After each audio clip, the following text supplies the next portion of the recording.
window rolling up, Uber black Cadillac, high heel boots and a sexy body. But yeah, and then the other night, this is technically part of my week, so I did Dante's podcast on Wednesday night, the horror podcast. So that'll be coming out I think he said on the 18th, so that'll be fun. But we recorded the actual podcast until about 10:30, and then we talked for another hour and 15 minutes after that. So I always tell us, like, from now on, it's like, if we do a podcast, whenever we stop doing the podcast, I'm going to hit record. So we record whatever we talk about after the fact, because we have entirely good conversations, like, that are just going to waste. So I didn't get to bed until damn near midnight on a school night, and then I still had to try to get to sleep. Jessica was still awake, which was insane, because she just couldn't go to sleep without me. And, finally got to sleep sometime after midnight, probably 12:30ish, and did what I could to sleep, but basically that was just a nap. That wasn't really a full night's sleep. And then Thursday, I came home from work, took maybe like a 15-minute nap while watching The Witcher, and then just went all yesterday where I was editing podcasts, shooting videos, and then went to bed at a normal time. I already talked about how badly I kind of slept last night due to her issues, and then here I am today, hot and tired, and ready to podcast. Yeah, I mean, so I mean, Cheers we're to me. recording on a Friday, and for us, heat index is supposed to reach like 110, 111. Damn, that's pretty It's bad gonna up be there. 90, 99. It's supposed to be 99. So 99. Okay, let me see what it is currently here, because I actually don't know. I looked to make sure it's not going to rain so I can leave my windows cracked. right. Okay, it is 93, but feels like 100 with a certain amount of humidity. Why isn't it telling me the humidity? Normally it does. Oh, 44%, which is low. It's low for this time of year right now, but it is so dry. yeah. What the forecast Mm-hmm. states that it's 95 right now, and this is around 2ish Eastern. Yeah. With a high of 98. Cool. So we haven't even hit the high, but it feels like 104 because the humidity is 50%. And what the forecast basically states the following. Mm-hmm. The fucking humidity wants to punch you in the Coccosaurus Rex. Oh, you've got that app. Okay. Got Jessica has that too, which is hilarious. And actually, like, we're not even at our high. The high is going to be 97 with heat index, so that'll be like 104, 105. And to be frank, that's the coolest it's been lately. I know, like, almost every episode we start about talking about the heat and the weather lately, but it has been absurd. Yeah. And, Shout out to Phoenix, where you can get your own boiled coyote and roadrunner. Ah, well, it's pre-grilled. Yeah. It's flat top. Exactly. Flat top grilled. We call it the Roadkill Cafe. You kill them, we grill them. But they don't even have to waste the propane now. So, and actually I heard something that's crazy. It's like the waters around Florida right now are like almost 100 degrees. Something like that. Like the water itself is heating up just because there hasn't been enough cool stuff coming in. No, I thought it was because Ricky was peeing in the pool, but That's a shout out lot to of Ricky. peeing. We miss you. Yeah, Ricky hasn't been here in a few weeks, and he's trying to get his shit together, I guess. Like, he literally just hasn't even said anything realistically, even in our group chat, so I assume he's getting a new job together and everything. Yeah, probably. We have not been able to catch up with the Ricky lately. In fact, the newest episode that I recorded last week with Doodog dropped this morning. Thank God he was available, because nobody else could, like, put anything together last week. Like, that was just a random coincidence, or else we would have had no episode up for this week right now. Sorry, I'm looking back at the last couple links that you sent in our chat for news sake. But here's I'm putting a new one in the chat for what I'll be talking about for something I watched this past week. Okay. So. Which chat are you putting it in? Okay, never mind. I see it. In our I see pod it. chat. I see it. It actually gave me a notification this time. Fantastic. Okay. Yeah, because normally I have to look and see the little thingy. This time it actually not only popped up with a notification that there was a message, but also a little preview of said message. So that was fun. That's good. That is good. So, welcome back to the Now You Make It Now You Make It Awkward. We're not even doing past tense anymore. We're doing current tense. There we go. So, Now You Made It Awkward podcast, episode 63. I am, of course, Shoki. You can follow me at all the Shoki things in the description down below. You can even go over to Shoki Reviews channel where reviews have actually begun again. Go figure that my channel's called Shoki Reviews, and some reviews actually popped up. And actually, I have one already that I'm editing in the in my software over here. I needed some files that were on my old computer, so whenever I switched over to the new computer, I transferred a lot of stuff. But because I was not really doing reviews anymore, I left most of my review source files on the old computer, and I was like, well, shit, now that I've done this, I need a couple of files back. So I had to spend about 20 minutes trying to deal with my old computer, which was not happy that it was put to sleep and disconnected from the internet. It woke up like very cranky. And so I finally got those files off of there because I reviewed the new Dinobot from Studio Series, the new Snarl. So I did an out the box for the patrons. Hi, patrons, by the way. And then I filmed a review for Snarl, the old-fashioned way.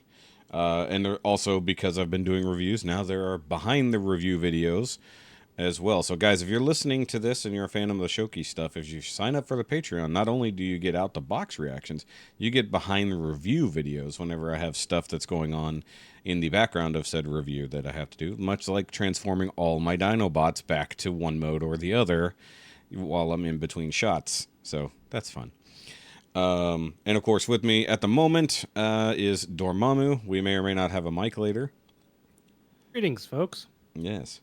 And it's been a couple weeks since you were on last, so that's fine. You've been busy. Everyone is super busy this summer. I don't know what the hell's going on. You'd think summer would be the chill time. No, it's the time that everyone is busy. My thing is usually the dad mamu thing. It's kids. Yeah, it's all the kids. It's kids. They told you it was going to be a great idea and didn't realize it would be interfering with a future podcast. Go back in time and be like, I need to be available for the podcast. We can't have kids. And your wife just looks like you. What the hell are you talking about? Why do you look thinner? You know. I mean, they're worth it. Wow. Yeah, that was convincing. They just are in constant need of occupied attention. Yeah, that is a problem. They do always want stuff. Yeah. It's fine though. And then of course Ricky is somewhere. He'll pop up eventually. He's on assignment. He'll be here eventually one day. And Rusty was going to attempt to get with us today, but it didn't work out. Work apparently got kind of shitty. So Mike might pop in randomly, so we'll get another Shoki Mike Dormammu arrangement, which is fine. It's a decent arrangement. I will also like to point out the African dust is back, and it is definitely returned to my sinuses. So if you hear me in the background here making some sinus noises, that's why. I can feel it in my throat. That's how bad it's been the last couple days. And I had to go down a couple bad dirt roads today. But the other day, I did myself a favor and sealed up one of the windows in the truck that wouldn't stay closed while going down these very bumpy dirt roads. So I got that to close, and I also closed off one of the vents, even though technically that vent is supposed to be there for quote-unquote cooling purposes. I closed that vent so it stopped blowing dirt. It's like the entire back area of the vehicle is just filthy from air or dirt blowing in through that vent. So I taped that vent shut to minimize that, because I'm tired of working in filthy ass environments if I can help it, right? So if you're wondering, folks, your package isn't actually dirty because your driver is. It's because the truck. They don't know what I do. It's not a problem. It's a feature, folks. It's not a Keep bug. your It's packages a feature. using air quotes cool. Whatever. They don't know what I do, Dormammu. Can't talk about it. I have to edit that out. But either way. But yeah, so work has been interesting with stuff around the corner. potentially about to happen. That's going to be big news. I don't talk about that here, but I do talk about it on Patreon. So, well, sort of. I talk about it in the Patreon streams. I'm just pushing the Patreons. Also, hi, patrons. And actually, I was thinking about trying to figure out, because I've been talking a long time about wanting to do a podcast of just me and Jessica, and then she chickens out, like, every fucking time. So I'm thinking about just if there's something I can do standalone that doesn't basically just negate this podcast. It's like I need to do something different enough that it doesn't negate the need for this one, which would, be stupid. But also, last week, while I was out, last Saturday, I went out to a local brewery just to get the fuck out of the house and to have a beer. I just really wanted a beer. I was in the mood. Like, I rarely drink because of emotion, but I was, like, in a mood. I'm like, only a good beer is going to solve this, and I can't drink the stuff that's in the fridge because most of that's going to Dante here in a couple months when I ship it all to him. Shout out to Colompton Beer Club. Go subscribe. Anyways, actually, don't subscribe to him. He's got way more views and subscribers than we do. To go over there and tell him to come subscribe to us. That's the way it should be. So, but yeah, so I went out to a brewery, ended up, talking to some of the usuals that are there. And then this one dude comes in, and he's a friend of a friend. Like, I don't really know him that well. I've only had conversations when we're in a group. And because our mutual friend is not there, because he's out of town, we end up just sitting down and talking. And it turns out he's a huge fucking nerd. So we have like a whole bunch of nerd conversations. And then this other guy shows up that, he's a longtime regular, an older gentleman named John. He's a really cool dude. He's always got stories. Like, usually when I'm up there, we can get John into a very long story about something. And we were talking about all the UFO stuff that's been coming out from the government lately, the alien stuff coming out from the government lately. And he talked about how he dated a girl whose father worked basically at Roswell back in the 50s, if you catch my drift. And then also, while he worked at Denver International Airport, he actually, without thinking much of it, would just go and explore, in between or when he's just trying to get around it. And for those who don't know, Denver International Airport has some interesting artwork on the walls, along with a very large statue outside that's terrifying, but then also is rumored to essentially have an entire city beneath it. And he confirmed that there is, in fact, a very large multi-layer something under the building itself that he used to just route through and just trying to get around the airport. And sometimes he would see automated carts going fully loaded somewhere. He's like, there's nothing in that direction. Where are those going? So there has always been something weird going on underneath the Denver International Airport. And there are theories that when he worked there, that there is potentially a direct line connection from it to several other very specific strategic locations in and around Denver. So that was fun. We just got off on that topic for like 30 minutes. I was just like, so I'm sitting there talking with the other guy. His name is Mike. I had to think about it because I wanted to call him John. I know he's not John. The other one was John. So did he discuss Lucifer? Yes. The horse. That's what I was talking about outside. Google being your friend, anybody that wants to look it up. This is safe for work. Yeah. Just look up. Well, the horse is safe for work. The Denver International Airport conspiracy theories. Yep. So apparently, one of the pieces of artwork that was set up or installations was a giant demon eyes horse sculpture called Lucifer that accidentally killed the artist Luis. Yep, heard about that. Yep, during the construction. Yeah, and it's still there. Yeah, and it's a giant blue horse. Well, I don't know how big, but it is a very large blue horse with glowing red eyes. Like, they gave it glowing red eyes. For Like, that, the dedication capstone has an image of, well, it's supposed to be the Masons, but we all know, and really just for FYI, Masons symbol is also the same one that is used for the Illuminati. yeah, there's a lot of Eye of Truth and stuff like that. Yes, Yep. yes. So, but if you look at the murals, have you brought up the murals? Yeah, I'm looking. I'm scrolling through. They're very disturbing. Like, there's a lot of disturbing imagery, and they're still there. Nobody's ever taken them down. I think one or two has been covered, like just temporarily, like you just put up a blanket or something.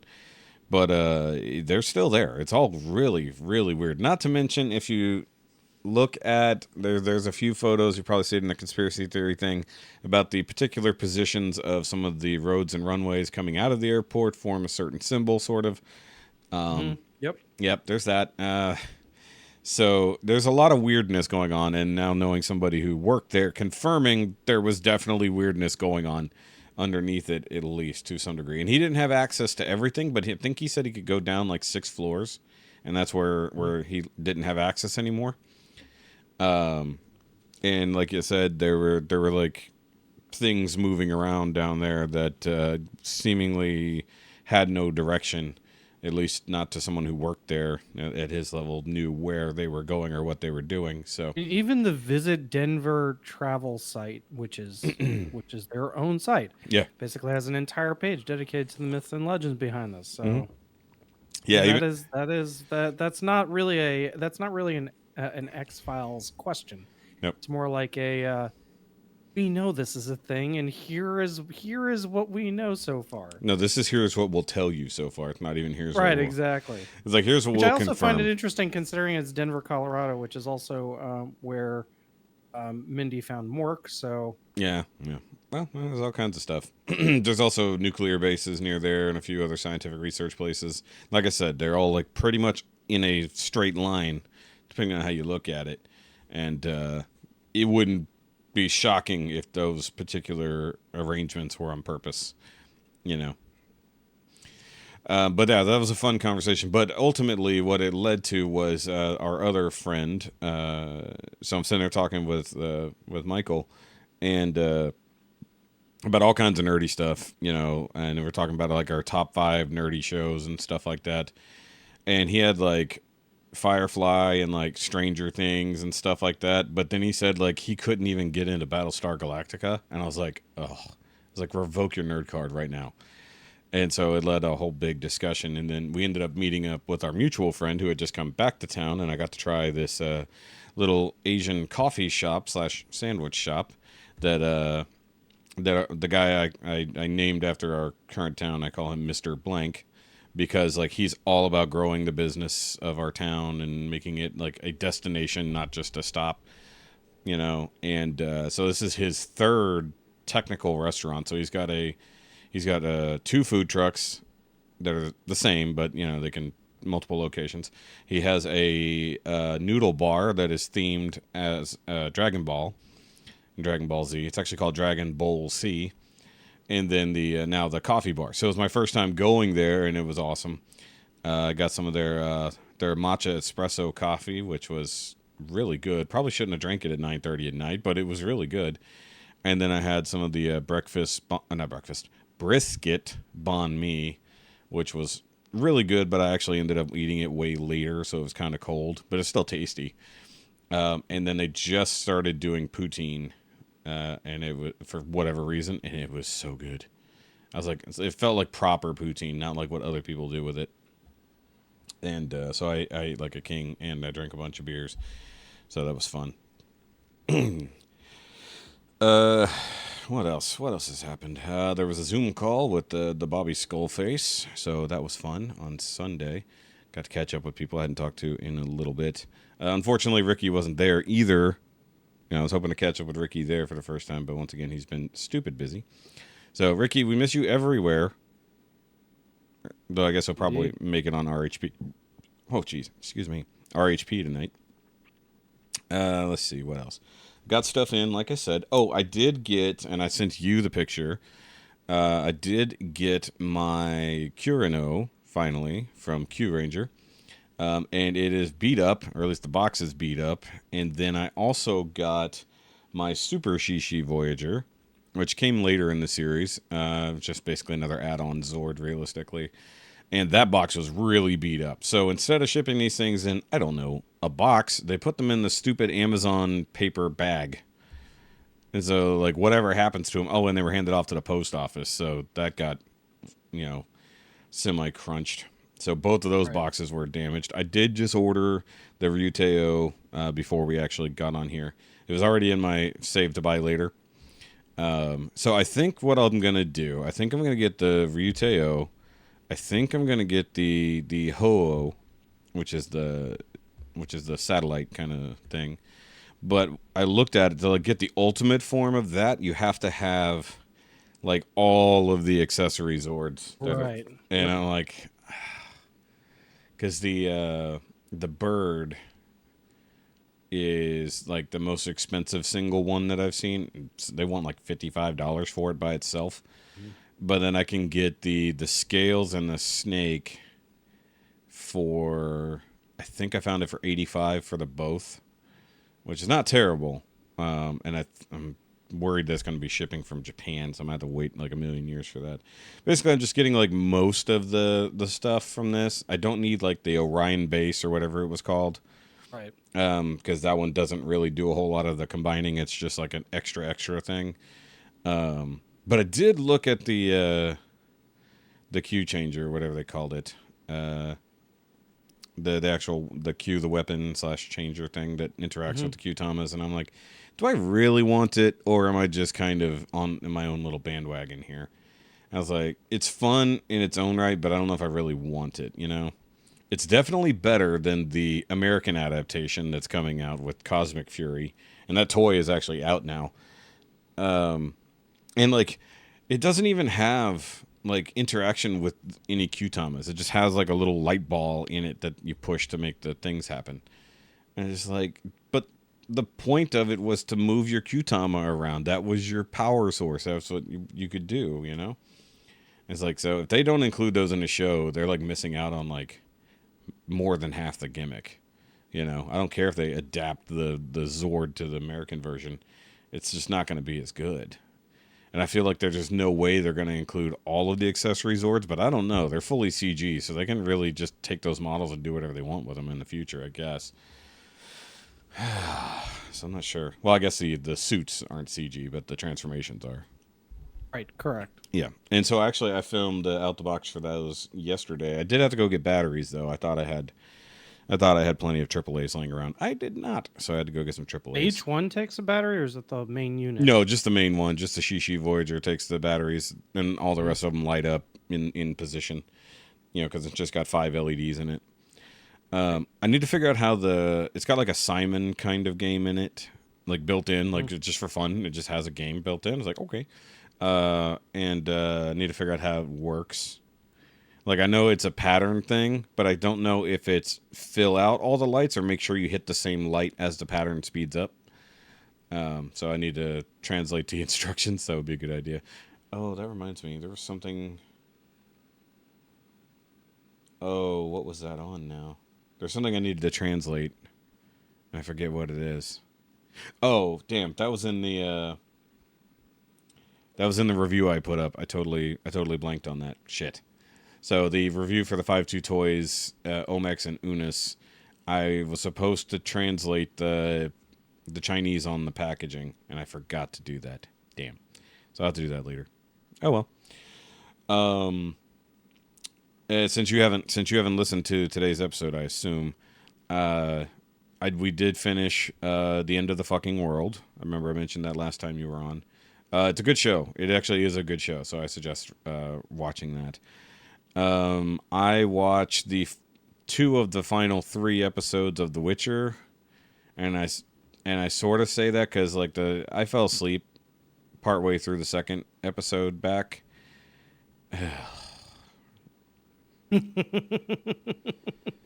If it's that good, I just to be a sleep aid, then that kind of gives me it was like doesn't exactly fill me with the desire to be like, hey, I really must watch this next. I mean, to be fair, it's fair. to be fair, it's probably more of a glucose problem than a boring problem, but because it's right after I ate lunch, and so I probably Right. just literally, you know, because I could go to sleep right now. I had a couple breakfast tacos like about 3 hours ago, and I'm feeling sleepy. So Gotcha. That's a nap to your Witcher. pretty much, yeah, exactly. Tass and nappy, just. But anyway, the first episode is like a huge like battle situation for the most part, and then a lot of people doing dumb shit for no real reason, being like, "Hey, let's all run away from the battle." Okay, let's run back into the battle. Wait, why are we running back into the battle? I don't know, because we got to save someone. I think they're pretty good. They could probably we probably use your help here. No, I'm gonna run back into the battle. Okay, and now we should all split up. Well, I don't think we should split up. No, we should split up. I was like, oh Jesus Christ! It's like it's just like what the fuck. And I'm sorry, I mentioned like Yaskier before. I don't know what they've done to his character. Like realistically, I don't like it. I do not like this version of Yaskier. Um, it's just stupid. It is just really stupid, in my opinion. Like he had a very specific purpose early on, and then now whatever they've decided that he needs to be, that's what he is today. And it's really dumb. I also don't like the upgraded look to him or anything else like that, where he basically looks like he's trying to pretend to be Jack White from the early 2000s. I don't know. I have no idea. But there's one more episode, and I'm sure it won't be a cliffhanger because we don't know how Geralt. Actually, I think I know how they're getting, because I haven't watched the final episode. I think I know how they're getting rid of Cavill. And I think I sort of called it back when we talked about it before, where like basically it's going to be like a magic spell that is used to change his appearance for whatever reason. And I think that's what they're lining up right now in his current condition, so to speak. So I think that's where we're going to end up. But like it's like everything that happens just instantly doesn't matter by the end of the episode, as far as I can tell. And I also don't give a shit about any of these characters except for like our main three. Like any of them, I don't give a shit. Like we're supposed to care about the elf king and like the queen, and then you're supposed to care about this person over here, I guess. But it's like I don't even remember what you guys are mad about. There was too big of a break. It's like now you're all over here. It's like it was only like a 2-week break even between the first chunk of this season and the final 3 episodes, and I don't even remember what even watching the recap. I'm just like, none of this shit mattered enough for me to store the information. It's like, I swear to God, like there's so much better content out there, and they spend way too much money on this show. I can see that the first episode, once they come back, is where they spent their budget for the entire season. That's painfully obvious. That's where the entire visual effects budget went. Because even in the next episode, where they have some special effects, they're definitely downgraded from the one before it. I did finish Secret Invasion. It was definitely a show that happened. Yeah, that's what a lot of people are saying, unfortunately. It was a show that I have not gone past the second episode yet, so I'm like, and I was waiting just basically to binge it, but well, if you don't care, I'll just I trust your opinion more than I do reading anything online related to what other opinions are. So Not because I trust, not Ow. because not because I'm like, well, I trust Shoki's opinion above everybody else, but because like Appeal to you authority. you watch it at least from a perspective of enjoyment of whatever you're trying to watch, or at least getting something out of it that's going to be kind of like The Witcher. Like, Yeah. you're like, you can see where the value is, or if there's really no purpose to, like, why did you even bother to produce this? Yeah. That's how I feel with Secret Invasion, is that a lot of the online chatter doesn't always, and this is with a lot of stuff, doesn't always equate to what the enjoyment factor should be. Yeah. of the person who's watching it. Like, you watch for you watch what you like, and you like what you watch. And it's either going to go good or bad. Yeah. But Or Secret neither. Invasion, even after the second episode, I don't want to say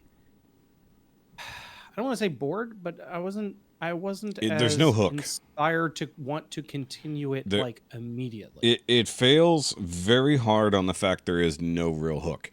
They try really hard with the first 2 or 3 episodes. They really do. But I feel like the first the first episode is the biggest episode story-wise in my mind, because it's the one where you have no clue what's going on. That's where all the pieces are coming together. But my biggest criticism of this show is they make the distance between London and middle of nowhere Russia that. And no one is using a Quinjet.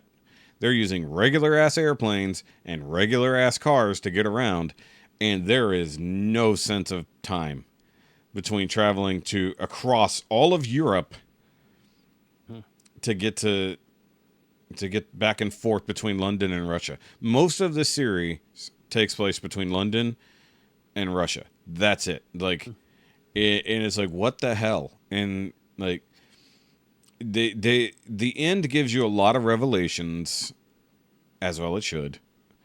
But then it also is just the same Marvel bullshit.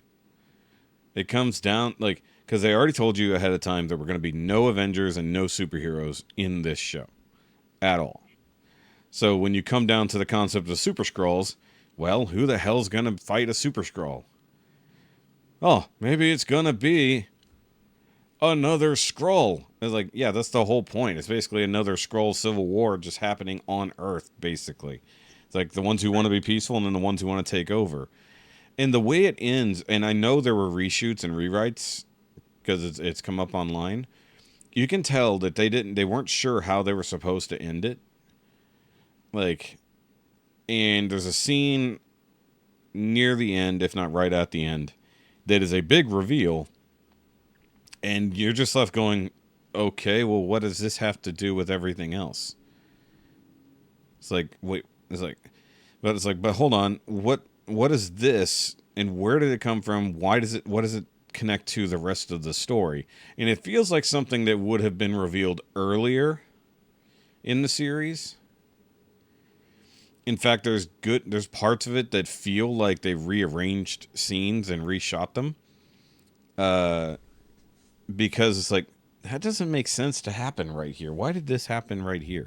Which I think is something that they actually did discuss, was that there were a lot of reshoots because of the entire mess up of the way that things have been run for releases. Mm-hmm.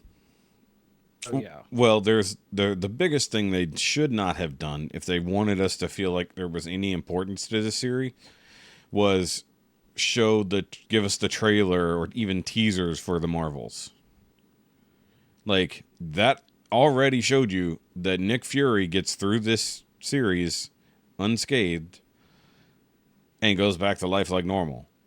Right, exactly. It's like, if they hadn't done that, I don't know, maybe if they put... Oh, by the way, anybody listening to this, if you've not gotten that far, there's nothing at the end. There's no stinger, there's no teaser, there's no trailer for anything after the fact. I'm just like, well, this would have been the spot to put something, not put it out online, months before this series comes out. Is fucking stupid. I think, like, whoever's in charge of the release schedule at this point feels like they don't know what's happening. Correct. Yeah, there was a plan, and then it got lost in the mix. Well, we know there was a plan, at least definitely through phase 4, that got scrapped due to COVID. Like, COVID delayed everything, and now they're in pure panic mode over both strikes. So now we have the writer's strike and the SAG strike. Or SAG, is SAG ARGA? Is that what it is? SAG AFTRA. AFTRA, whatever AFTRA is. I know it's another chunk of it, but the idea that now we've got actors and writers on strike, and like all these movies are set to schedule whenever, and to the point that like Disney/Marvel is looking at trying to cancel shit now. And it's like, don't cancel, just delay it. It's like, look, it's like just like don't take away, just change it. Like do something. It's like Well, they're panic attacking to cancel because they don't want to invest the money into. but yeah. They need to take they don't have as liquid funds to just basically they're wait all it on out with. they function on debt. Yeah, Like the pretty rest of the much. world. So the movie that just came out, whatever that might be, generally is funding either the next thing or the thing after that. So they need the box office sales, and we know this year alone, Marvel movies have just been bombing. Disney movies have It's just not been even just bombing. Marvel movies; it's Disney movies Yeah. in general. Yeah, across the board. Elemental has not done well. What I was heard the other one? even for Pixar wasn't good. Mhm. I mean, like the biggest movies so far this year has been Barbie and Oppenheimer. Right. Like not together. That they're not. It's not one movie, despite Should what be people. together. There's no Barbenheimer. Hashtag no Barbenheimer. I have not seen either one of these things yet. I do want to, but I haven't gone to the theater. I haven't gone back to the theater since seeing Sound of Freedom, which also is just continues to make more and more money and continues to go up in theater releases. In case anybody, so the number of movies in history that the number of theaters that it's gone out to that have gone up week to week is in the single digits. So this movie, week to week, it's been out for a month, has actually increased its theater count every single Friday since it released. And it continues to make an average of $5 to $7 million a day, which is crazy. And it's still a good movie. If you look in the show notes discussion, somebody had created on Reddit the Barbie and Oppenheimer cinematic universe. Oh yeah. Oh yeah. It's really quite funny. No, don't do it. It's so instead of the Hasbro Cinematic Universe, it's Mattel. No Polly Pocket. If you do Polly Pocket, you have to do Mighty Max. You can't have one, not the other. Wow, now I see Permy, Goodell. Wow. Wait, how are you gonna put Einstein that far back after Oppenheimer? Because that's a prequel. Technically, right? Technically. Yeah. Schwarzschild, really? Okay. So Whatever. there's a kids show on Netflix that's the Who Was show. That's it's kind of that old school. I don't if you were a kid and you watched like 3-2-1 Contact or any of those like PBS shows where it was like educational and Yeah. yet funny at the same time. So the Who Was show is based on some of the books where these are autobiography books about biographical who books was about okay right, about that makes these sense. characters, whether it's Einstein or whatever. I mean, so one of the shows, but it's acted out by these actors and actresses that really kind of nail the characters. Yeah.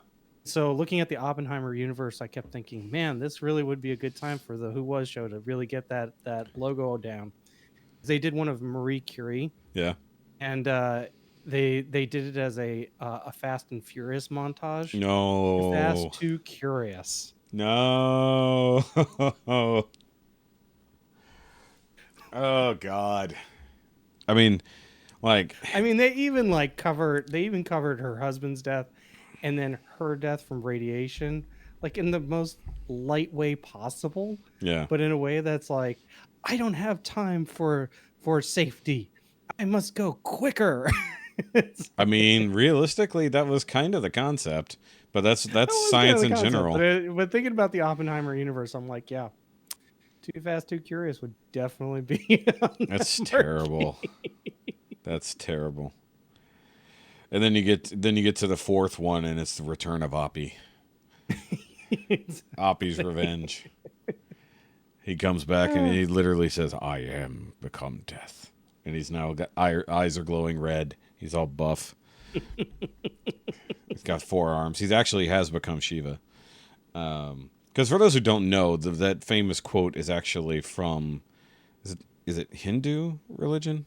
Yeah, it's Hindu religion. Yeah, because it's actually talking about, I believe it's either Shiva or one of It's well. So Shiva is the goddess of destruction, and Kali is the goddess of Kali. death. I couldn't remember which one it was. I was getting them backwards. It's Kali and Shiva. Yeah, so yeah, because it's talking about, that's actually a quote. That's not so they're quoting a quote when they talk about Oppenheimer. You know. Also, have you ever seen the epic rap battles of Thanos versus J. Robert Oppenheimer?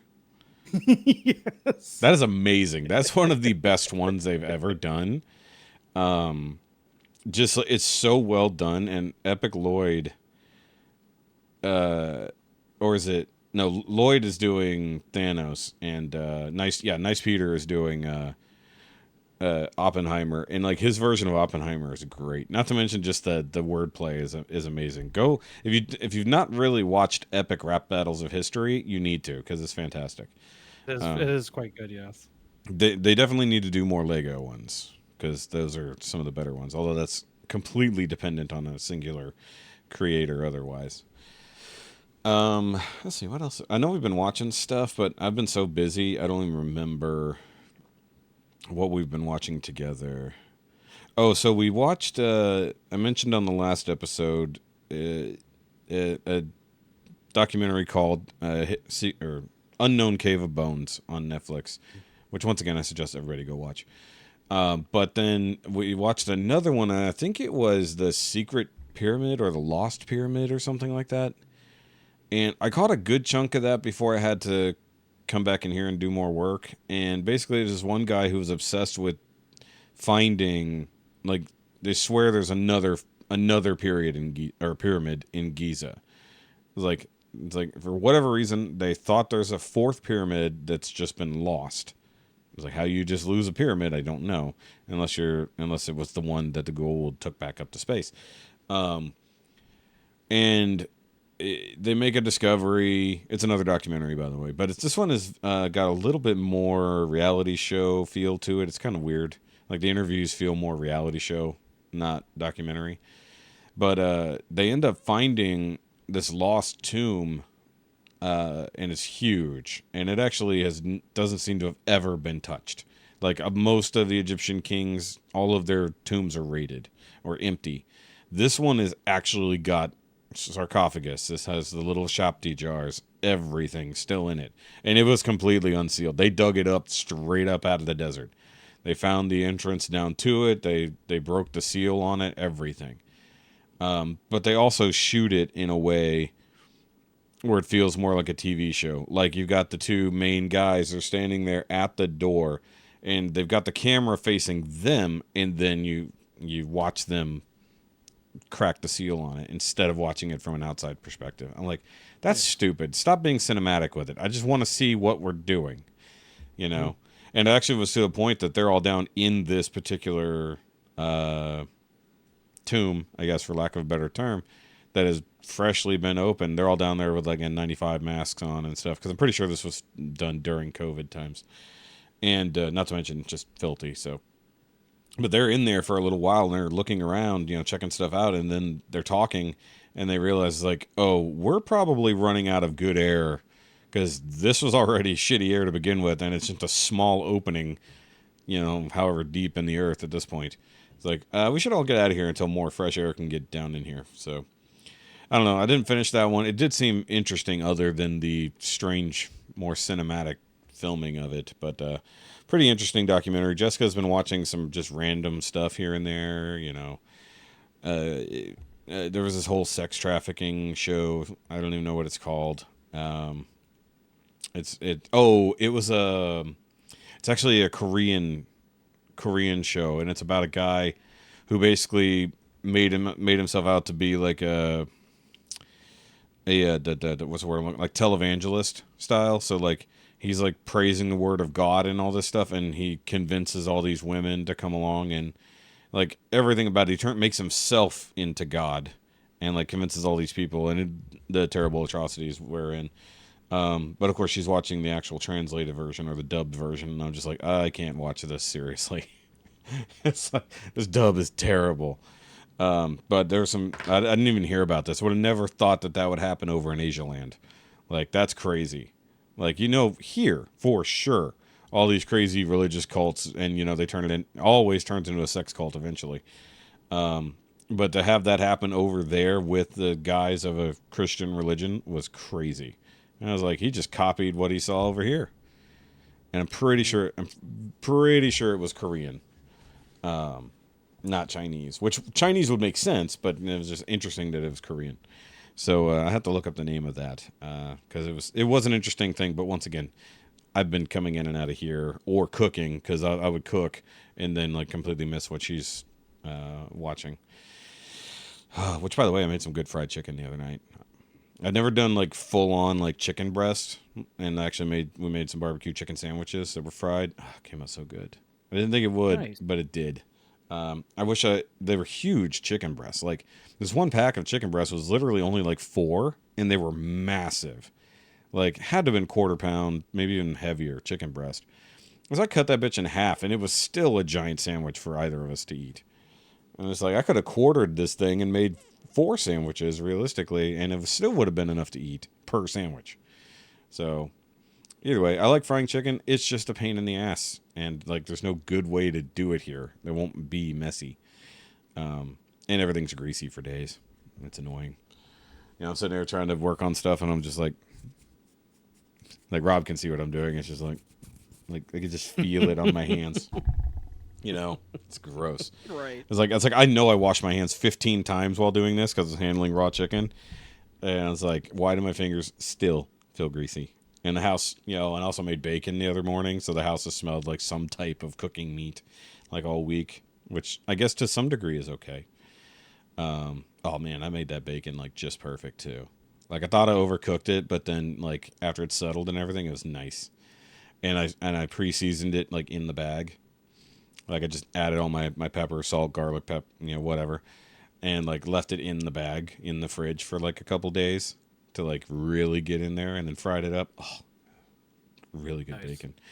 Yeah, but unfortunately, she won't like make me or let me make stuff in the bacon How do you grease. cook your bacon? Do you grill it or do you like put it on the? Right now I'm doing stovetop, like just in a pan.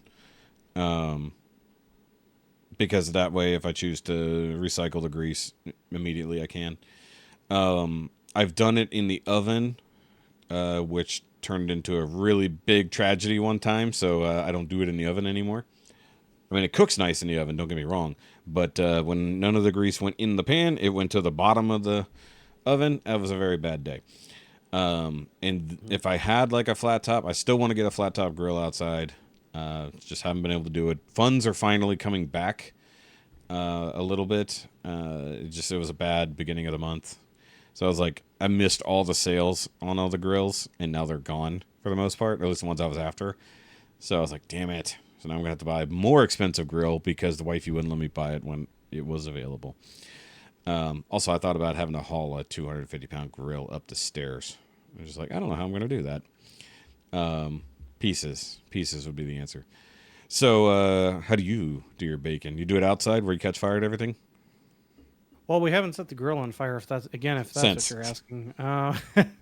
No, I've done it in the oven before. Mm-hmm. Basically, just setting up a tray. Yeah. Setting up like a baking tray, and then setting up a grill tray on top of that to catches the grease into the baking tray. Yeah. That's I've what we done did. it. Yeah. Yeah, I mean, stovetop is fine enough, but I don't know. We also have our. If we're going to do it outside, we have a black stone, which is basically just It's a griddle. It's a griddle. Yeah, that's what I want, but It's there's really so much the more. optimal way. It's the optimal way to do it. Yeah. Because then everything's nice and even. It cooks real nice. It's all thorough. Yep. You cook the whole package, but when the weather is way too hot, it also makes it much harder. Yeah, it was like, hey, go stand outside over the hot thing. Right, exactly. Though when I did do all that cooking the other night, I could tell it was we were also doing laundry, so like the AC wouldn't stop running. It's like it was struggling. It actually got 1 degree warmer in here, and the AC was struggling to cool it down. So I had the oven going, the stovetop, and the dryer. That's on either side of the AC unit, basically. So it was getting warm. And I'm just looking at it. I'm like, why is the AC like just going? And I'm like, oh. So I actually bumped it up a couple degrees so it would shut off and rest. I don't want to overwork that thing in the middle of summer. Yeah. But yeah, no, that bacon came out nice. I like some good bacon. I usually like to season it up really good. But I did add just I've done peppered bacon. And I've Mhm. done garlic peppered bacon. yeah, add a little paprika, like just a tiny bit in there. And like add some if you can do some flaky salt. Like obviously bacon is salty, but because there's so much fat loves salt. So you can always add just a little bit more, but add the flaky salt so that there's some crunch to it to add with the pepper bacon. Right. Yeah. So like normally you buy it that way, obviously, but the wifey doesn't like me to buy the pre-seasoned bacon, like pre-smoked, sure, but I'll season it usually either in the pan, but this time because I only cooked like a couple pieces to do with breakfast the morning before, like so I only literally did like a handful of pieces there. So I just seasoned them as they were, and I seasoned the rest in the bag. Like I just threw it all in there, made sure I rubbed it on really well, and then I seasoned it again once it was in the pan, so that it wasn't just the outside surface that had the seasonings; it was also the flats. So, oh, it came out good. I made myself the bulk of the bacon because hello. She got a fair share, but I made the bulk of it. She got one more waffle than I did, and so I got more bacon. It was a trade off because I made waffles. We have a big waffle maker, like the big Belgian waffle maker, and then we have like the small waffle maker. But I still use the Belgian mix, which I use the Krusty's Belgian waffle mix. I think it's really good. It is really good. The Krusty's actually is one of the better mixes. It tastes like something. Yes. And it you like because you buy like the other stuff like I bought some of the Kodiak mix before and it just didn't quite come out the same. Like they're okay, but they're just not the same. But they'll probably be good with the small waffle maker, like because it probably make just more solid waffles. But what was interesting because I made too many, threw them in the fridge, right? And so they get a little soft, they get a little overnight. I threw them in the toaster the next morning. I was like, these are badass. I was like, so now from now on, I'm going to cook them before, put them in the fridge just so I can put them in the toaster the next morning and actually get them better. So like they'll be nice and crispy on the outside, but still nice and soft Belgian-y on the inside. I was like, I accidentally stumbled upon a food hack. But tonight we're going out for dinner. I am not cooking tonight. Fuck it. I don't have anything to cook, honestly. We need to go grocery shopping. I'm being just fair about it. It's like we need to go grocery shopping. I have like large chicken breasts. That's pretty much it. It's like I don't have anything else that I can do other than just breakfast for dinner. I could do Brinner if I wanted. I mean, I like Brinner, but then I have to have several pans, and it's a pain in the dick. All right, so what's been going on with you the last couple weeks? Just a lot of busy back and forth. We finished up swim season, so I was going to that's ask. done. But then we also had occasional kid camps for the week, so a little bit of back and forth, and Is trying that to basically keep the kids occupied for the summer. So- We're down to the last couple of weeks. so? Let me ask you on the kid camp thing. Is that a daily situation or you leave them there situation? It's a couple of hour situation. Like Okay. last week, It's you know, in last and out week, camp. the Got it. younger, last week the younger had a 3 hour gym tumbling camp, while the older had a 3 hour cooking camp. Tumbling camp. That just sounds funny.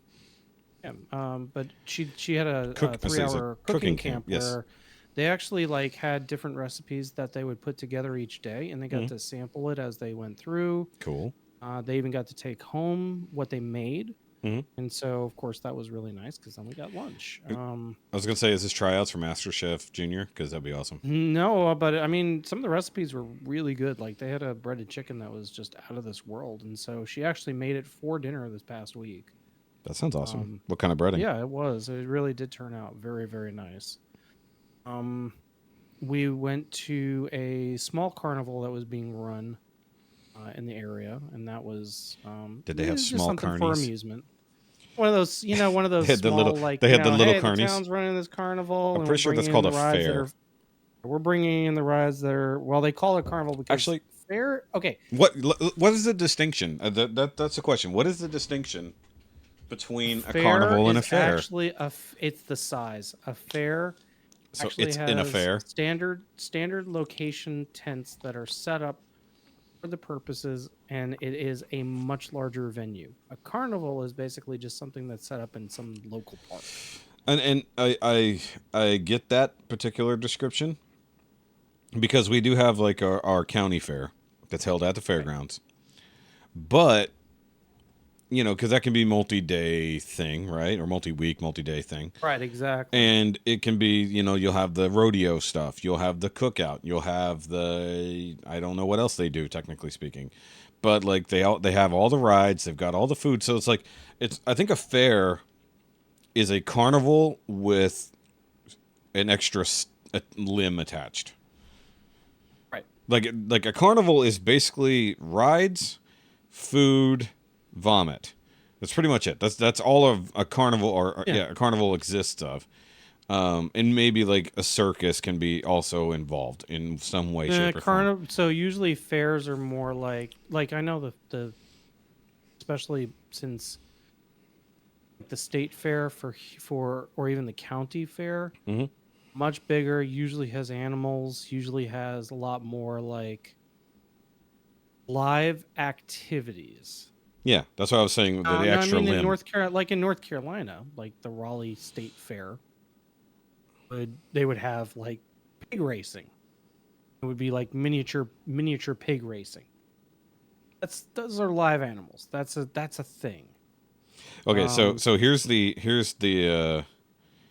this is a semi-official definition. In summation, carnivals are small, often traveling, makes sense, and focus on entertainment.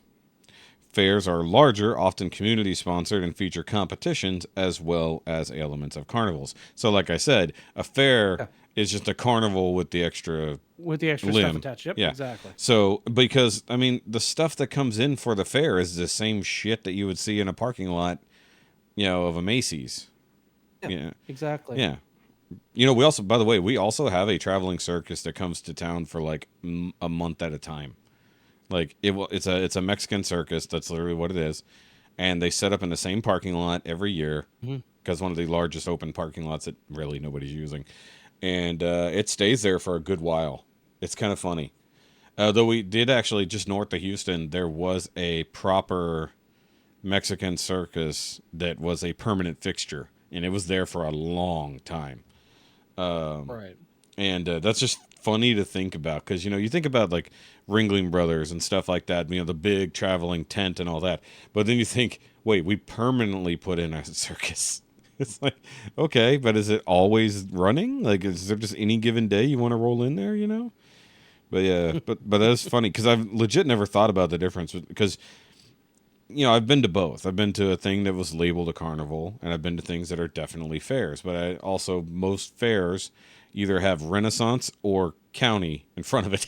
It's like, I think that's the only distinction, or it's state fair, because I often forget the Texas State Fair is a thing. So never been there, and that is a permanent location. So it's just like the Texas Renaissance Festival. Yeah, Renfest, Ren Fair, same difference. It's generally the same location yearly or whatever. Okay, so just yeah, that was a nice little. It was on a last Thursday, so it's kind of a nice little thing. Cool. Did you eat any?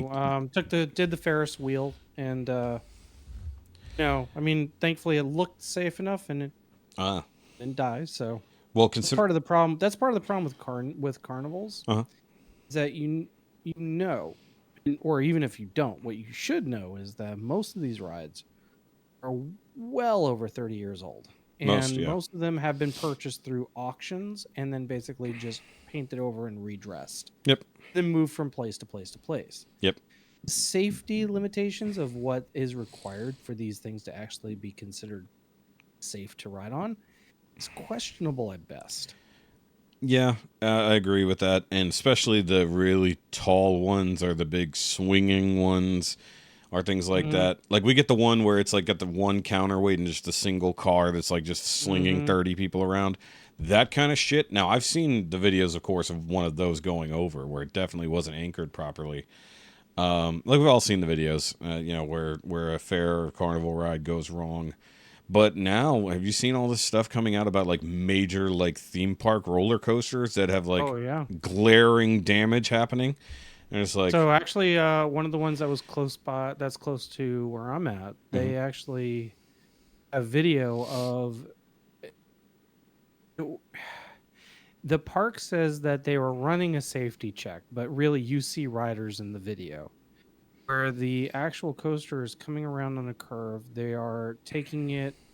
It is a floating coaster. So basically, you're sitting in a seat and you're suspended from above. yeah, it's And a as the hanging coaster coaster. is Yeah. coming above, as the coaster is going upwards, Uh-huh. coming around the curve, the individuals are upside down, suspended from Oh, that, yeah. from the coaster, and I it's gotcha. coming around, and you literally see what is supposed to be the concrete post. Most of these are constructed in a way that they're constructed like you would freeways. Yeah. There is a solid core to them. There is rebar surrounding it, and then it is filled with concrete. Yeah. They are reinforced at the bottom, and they are reinforced at the top. And they're designed to take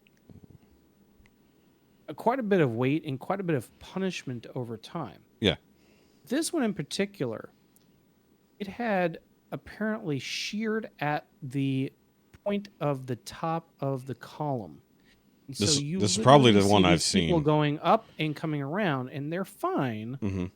But the whole column basically shifts, Yeah, you see the whole thing move. and you can see the crack. And it is Yeah, this is the coming one I've around, seen. Yeah, and it is terrifying. it is terrifying. That is terrifying. And I mean, I have. So I mean, here's the other thing. Like, we're in pretty close distance between like several theme parks, and it is not Sucks. uncommon to hear of people getting stuck midway or having to having to wait for hours on end to be rescued because of a failure. Something goes wrong, they have to hit the emergency stop. Yep, and that has And- always and I- been in my mind whenever I go to a theme park. I'm like, nope. Yeah, I mean, you're it's one of the things where you buy the ticket. Most people don't bother to look at the fine print on the waiver, Uh huh. but it's there. You buy a ticket, you're basically signing the waiver that you accept any responsibility for peril at your peril. And I mean, what's the cost of a good time? Is it worrying that Death. something's going to happen, or is it worrying that you're going to be stuck on a ride for hours on end? Yeah. So- Well, the funny thing is like if you got stuck, say on, I don't even know, It's a Small World. You're probably gonna be fine. It might get. The Magic Kingdom is really one of the that's one of the worst places. Oh yeah, I'm sure. Because they have had, I mean, we're talking full amputations, fingers Drownings, lost, death. etc. Right, Yeah. exactly. Or You just don't see it as part of the Magic experience. true, because But I'm Disney sure has. there's buried somewhere a couple of goofy suits with some blood on them as they were rushing XYZ over to the medical center. Yeah, exactly. But what I was getting at is like comparatively, like say Small World, probably don't have to worry about much other than being really, really annoyed by a song playing over and over and staring at some creepy ass 70-year-old animatronics.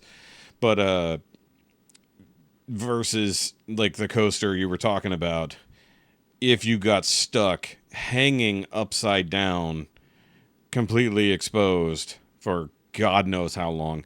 But I like it. Some of them have like the default position to where like even if something goes wrong and they do an automatic shutdown, say you get up to a point where you would be hanging protruding upward upside down technically, it can roll back to a safe locking position. Some of them can do that where it's not like completely out of control. And I mean, like these things have been around forever now, and like the technology has gotten better. But unlike carnival rides, where look, there's no waiver, you just know that you're right. Yeah, you're taking your life in your hands. you've got four options. You get out alive, you get thrown up on, you shit yourself, or you die. 3 of those are okay. I guess the living is probably the best option, but like Yeah. the in betweens are just like, okay, the end result is I live, but in a worse condition than I started. Like there is the possibility of being injured on a carnival ride, but odds are you're just gonna die. Like if you get on anything that's large and spinning, especially if it's supposed to be in a stationary position and it no longer is, then who knows how many people can die. Like because exactly. the scare or the what is it, the drop rides, whenever somebody doesn't get locked in properly and then they fall, or they get slammed to the ground because they weren't attached properly, which has happened repeatedly. Why the hell they still keep making those rides or using? Because I guess they're probably not making many of them anymore. But like those, like where they go up and then drop you, so many people have fallen not on the bottom end, although some people have come out on the drop and basically like they have a delayed drop and then they splat right next to it. That kind of shit is like, no. That's why I will never get on one of those. I think I went on one once back in the day and never again. Like never again. That's back when Astroworld was still a thing. Yeah. Can I interject for 1 sec? I need to take a quick break. I'll be right back. I just got to do a check-in with the wife. Yay! Okay, pause time. Okay, we are back. I was scrolling through not Twitter, looking for things. X gonna give it to you. I mean, I like the idea of X, but I like the name of Twitter. Like it's weird because like Twitter, to tweet, now the best you can manage is Express, I guess, or you're just Xing, whatever. That is one of the weirdest things that he went for, but he's trying to brand everything together. Good old Elon. But he also wants Twitter or X, whatever, Twix. I'm gonna just call it Twix from now on. Call it Twix. I want it to be Twix because I can try to decide. Well, you which could one choose I the like. left side or the right side. They should have called it. I mean, if it wasn't already taken. But yeah, Twix is great because I don't even lost my thought because the joke was too good. Fuck. Oh, okay. I remember what I was gonna say. I just shared because Nerd Rage shared yesterday actually something I noticed but didn't look at was the new Gamera Rebirth trailer. I didn't know they were doing a Gamera anime series in the same style as the Godzilla anime series, and it drops really soon. Looks really good, except I think they gave way too much away in the trailer. It's like, hey, look, here's all the animals, or here's all the monsters we're fighting. Okay, here's how we're winning. Here's how we're losing. Okay. It's like, sure. What's the plot? What is the plot? As long as it's better than, like, okay. So did you watch both Godzilla animes? Not yet. No. Okay, so I kind of liked the first one, where it was like the future Earth and all this stuff, because it was a new, interesting take on Godzilla. But then, like the 0 Point or whatever it was called, Vanishing Point, what I forgot the hell it was called. The overall idea was interesting, but the execution of Godzilla itself was really strange because it borrowed from Shin Godzilla with the evolving Godzilla types. It was really strange, and I just don't know. I think it was called 0 Point. It's 0 something. Singular Point. That's what it was called. Singular Point. And like how that all played into like destiny and fate and weirdness stuff. It was a really odd series comparatively. Like compared to the original one, which was just like straight up mecha and kaiju anime, the second one was different. So I want to see where this Gamera one is going. And I know we got the teaser for the new Godzilla movie coming from Toho a little while ago. And now we've seen what that Godzilla looks like, which is strange. It's like a weird amalgamation of Right, exactly. different. It does look weird. Yeah, it's got different eras of Godzillas mixed together. I just don't like the spines, the back spines. They look strange. Right. Like they look jagged but purposeful, and I don't like it. It's like I want it to look random, random and menacing, not purposeful and symmetrical. I don't know, something about it. I don't know. Better way to describe it, honestly. But I just saw that, so I just thought it was cool. I was watching that while you were gone. Since you've been gone. Very cool. So let's see other things that I've Been watching. been watching, I guess. So my wife is so. Start with my wife. She's been watching. It's an NBC show, but she's been watching it off of Netflix called Manifest. Yeah, no, I'm very aware of Manifest. Yeah, I mean, it's her show though, and I just cannot get into it. Dude, it is a female-centric show. Jessica could I not don't stop mind watching that. it. I don't mind that so much. It's more like the plot is just way too. No. over the top. When I mean female-centric, I mean like women are drawn to it and men don't care. Like I had this discussion now with at least four guys, 4 married men, and we've all had the exact same reaction. Like all of us had the same reaction. It's weird. Like I called it like Lost Light. It's like Lost, has a lot of similarities to Lost, but it's not as good. But Correct, but yes. women love it, and I bet women didn't like Lost as much. Well, I think it's the Grey's Anatomy-esque. Yes, it is. It is Emotional- definitely Shondaland Lost, Yeah, for sure. even though it's on NBC. So I mean, that's her thing, and that's fine. But my daughter and I have been watching the latest season of The Dragon Prince on Netflix, which is up to season 5 now. It got released Fuck. 2 days before it was. One. Sorry. I have to check something. Oh. Please tell me I clicked the right buttons before we got started. Oh, thank God. I thought I wasn't recording. Sigh. I thought I was not recording your audio. Because I turned off some of the stuff, but I did not turn off Discord's recording. So I gotcha. I literally thought we just did like an hour, almost an hour and a half with no audio from your end. Oh my gosh. Because I changed the settings when I live stream. So Right. either Gotcha. way, Dragon Prince. Sorry. Oh yeah, no. So season 5 of The Dragon Prince came out 2 days before it was 5? supposed to originally come out. Damn. Season 5 now. Yeah. I've not watched any. They released it right as SDCC was going on, and so okay.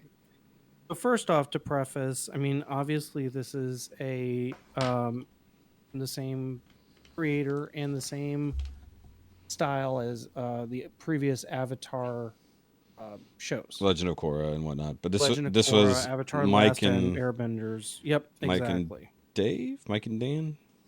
Yeah. Okay. Aaron E. has and etc. Yeah. And so the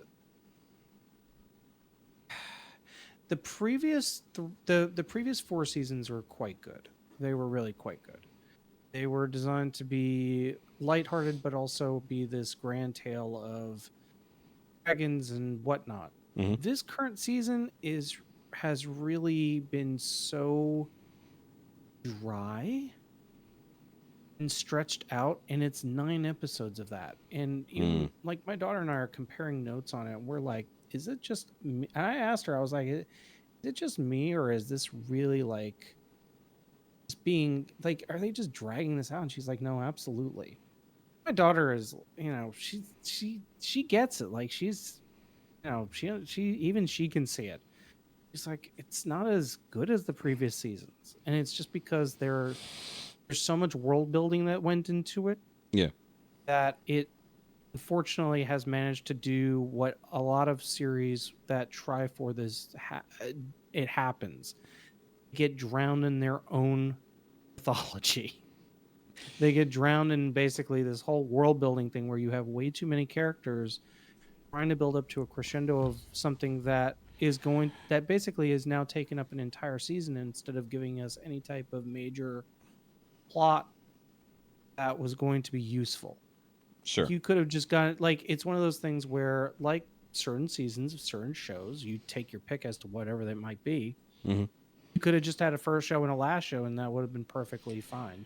You didn't need all the filler in between. So And that's unfortunately what it feels like. And there's a lot of the same tropes that were built into both Last Airbender and Legend of Korra. Yeah.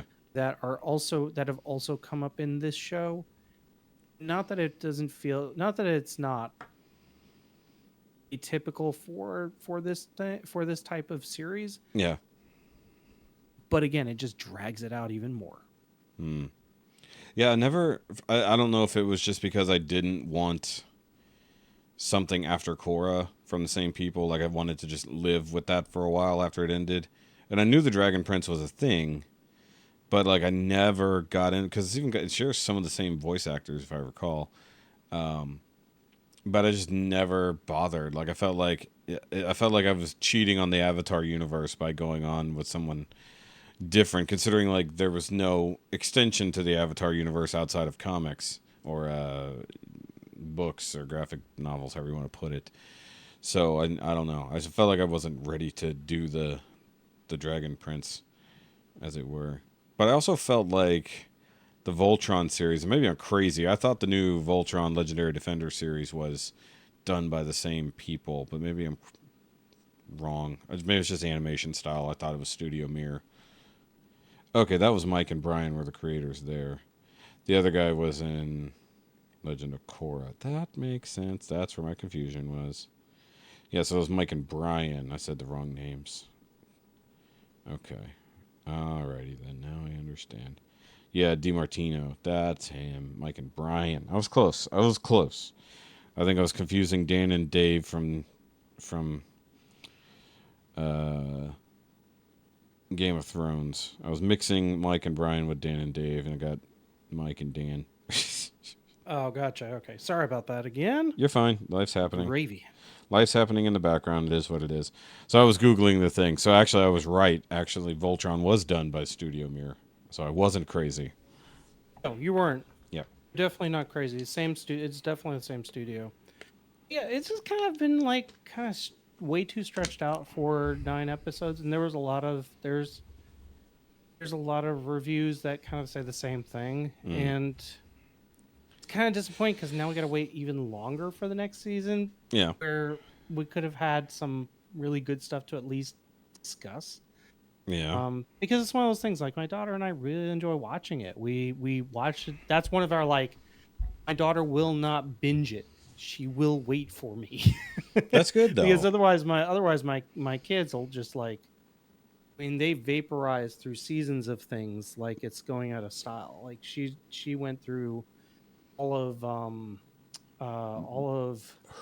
was the other show, Owl House on Disney Plus. Which, by the way, if you've never watched the Owl House, really, it's a kids show, but Never heard it's of it. really well done. I That was kind of one of those shows fear that we the watched owls. together, and we went through, and it was one of those. Owl House was produced by Disney during the pandemic, and they canceled it right after the pandemic. Weird. And they didn't even bother to tell the creator that it was canceled until after the fact. That's mean.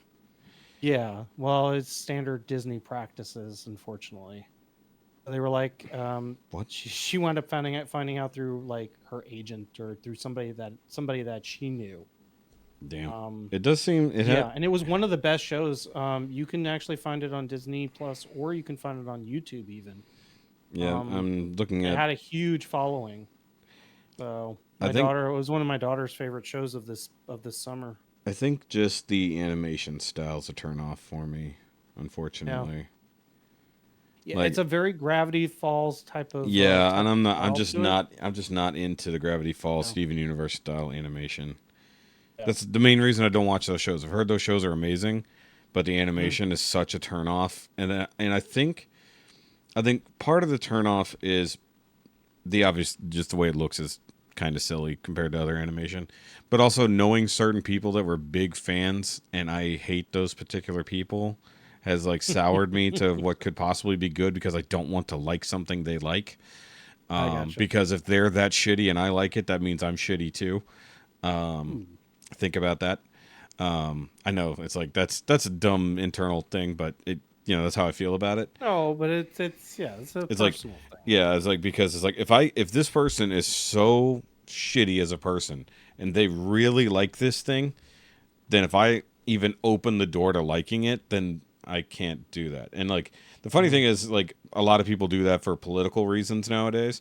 like Right. very much so. Like, you know, speaking of like the Sound of Freedom, like I guarantee you, there's a lot of people who would just be like, "Nope, I heard that them crazy ass right wing nut jobs love that movie. I can't possibly go see it. I can't support that," despite the fact that it's a very neutral message of don't let kids be stolen and sold to the sex trades. Right, I mean, exactly. that's a pretty not bipartisan issue, I think. But like this is more of a personal like thing. But I think the other reason I don't want to give any shows that look like this a chance is because Thundercats Go was a thing, or Thundercats Roar was a thing. I just call it Thundercats Go, and that just sort of ruins all things good. So I associate anything animated that way with Thundercats Roar, and it's just like I can't. It's like, Yeah. it No, takes I get it I get takes the that. good. It It's is. I will say, like, if you do give it a shot, yeah. it's one of those things you and I probably your wife I would need a enjoy, to be child. honest. I need a child to. No, she actually doesn't watch animated stuff Really? outside of Disney / Pixar things. She won't. Like, dude, I can't get her to watch cartoons. Like, we couldn't get through Avatar: The Last Airbender. Like, she would not pay attention. Like, and just Yeah. wouldn't get through it. I mean, we were getting all the way through like we didn't even get through book one, Yeah. and like, there's just she'll There never are know. certain things I know my wife will watch on an animated basis. Like, she loves some certain Pixar movies, but not all of them. Yeah, Out of the kids stuff, she's like, "That's all on you. I just cannot do it," and I get that. yeah. I get it. I'm willing to take that bullet because that's my thing. I enjoy watching it. Hmm. It was particularly fun because I did show my kids Invader Zim the other week, and they absolutely got a hyper kick out of that. But they didn't have the patience to continue watching it, so at least they gave it a Weird. shot, and that's fine. But when a picture of the cat's lair came up from Super 7, See, I had a lot of questions about what are Thundercats, and so I said, "Well, fine. You give me 25 minutes of your time to watch the first episode of Thundercats from 1987." hmm So they watched it. yeah. There was a lot of questions about how their battle costumes actually have any type of protection, why they don't have clothing to begin with. I was gonna say they're all Why do naked they- at the beginning. Like everyone forgets they were all naked at the beginning because modesty didn't exist until Third Earth. Exactly. Yeah, So they managed to get through the first eepisode. I'm proud of them for that. But The first I episode is a definitely can rough one. understand why they wouldn't want to continue because comparative to certain things, but there are good It's not episodes. It's almost like you need There to are like very- you need to like yes. pick very good episodes very good episodes. Exactly, and then just stick with exactly. that. But have you shown them the 2011 Thundercats? Right. That's a much They better might- series. They might pick that up. Yeah. That's forever incomplete, and I will always be. See, that's why I hate Thundercats Roar because 2011 Thundercats was killed Exactly. on a cliffhanger. Agreed. It's Totally like agreed. we get it's Teen Titans versus Teen Titans Go all over again, but with like a 10, So yeah, so 10 so year I gap. definitely like that was my wife watching, my kid watching. We have not finished Maisel yet. I'm because she's mad still at you working on about this. Manifest. I I'm- know. Oh wait, hold on. So did she start Manifest before finishing Maisel? Yeah. Come on, there's 4 seasons. There's 4 fucking seasons of Manifest.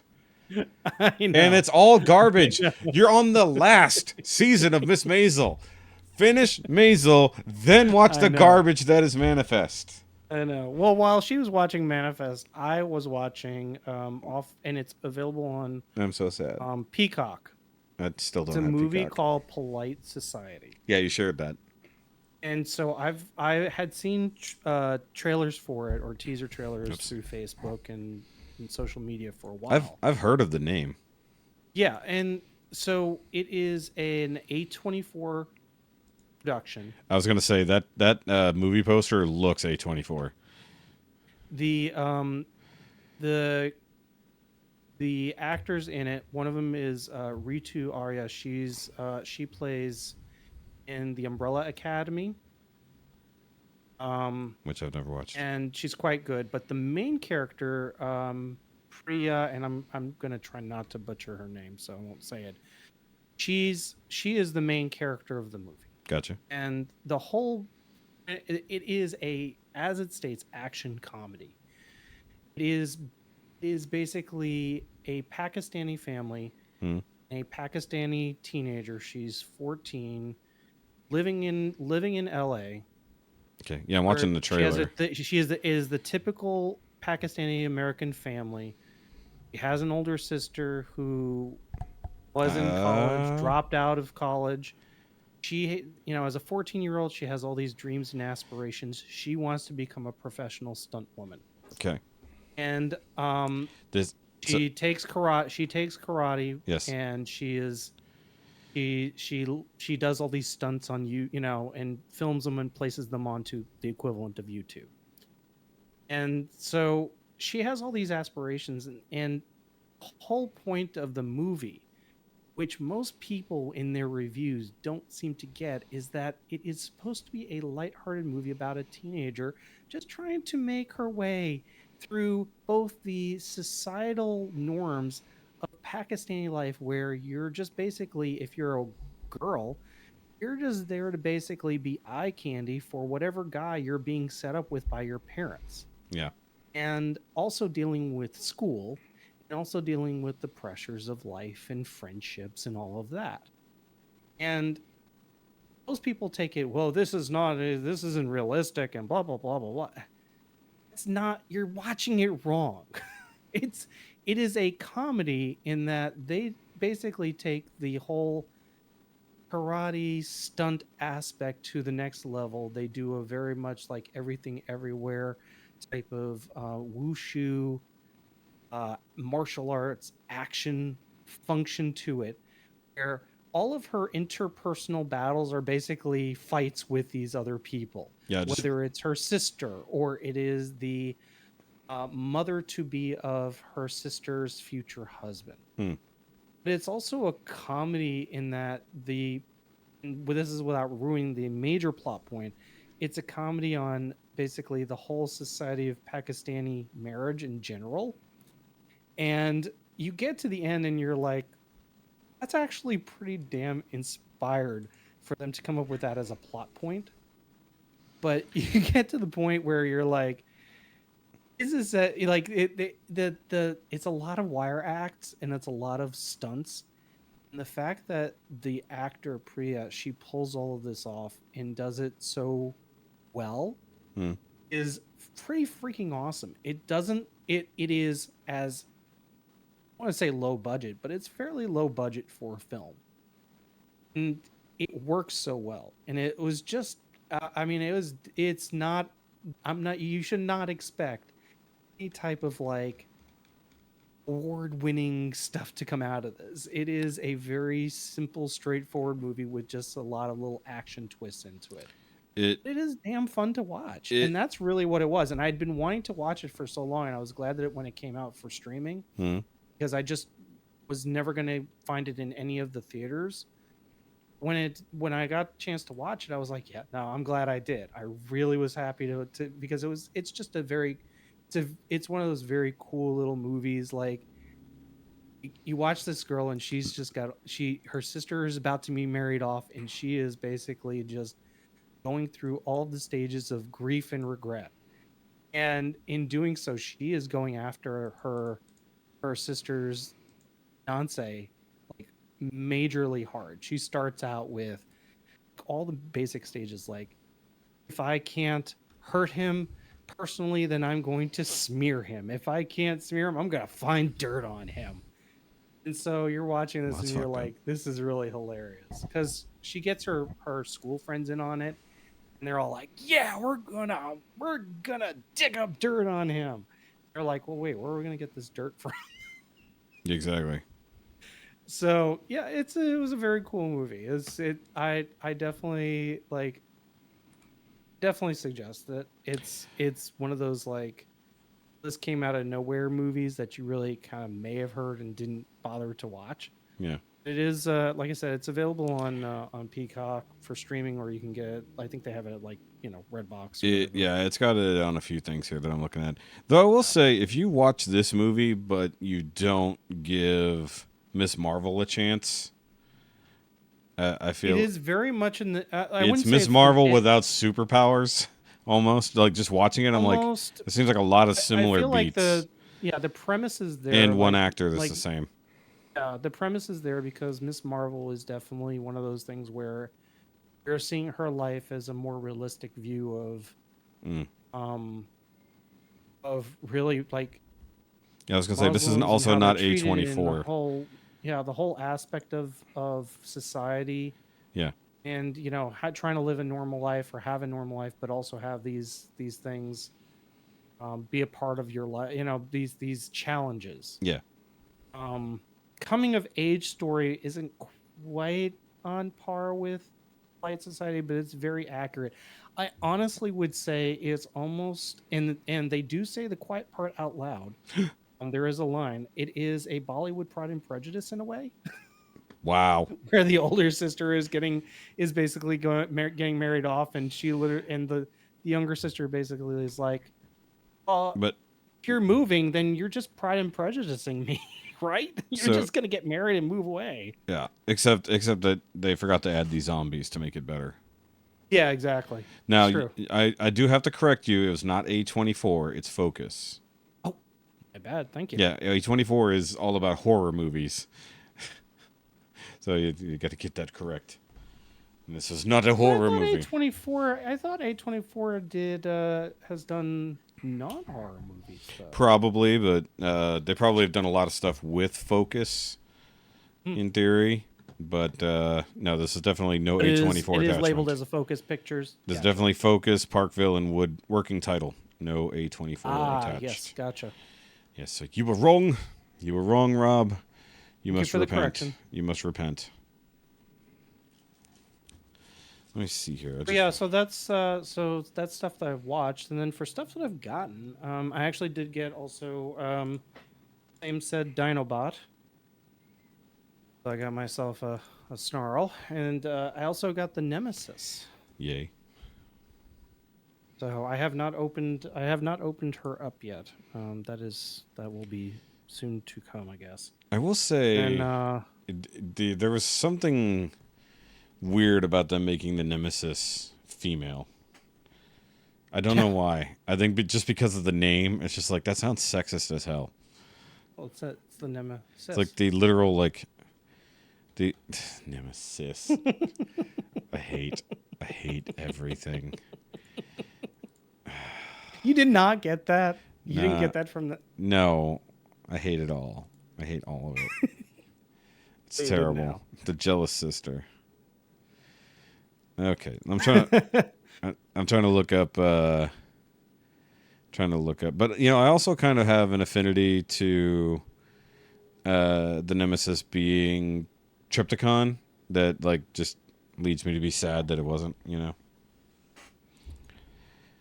Yeah, I could see that. Yeah. Okay, so let's see here. Things that I guess A24 has definitely done non-scary movies such as Moonlight, Lady Bird, Uncut Gems.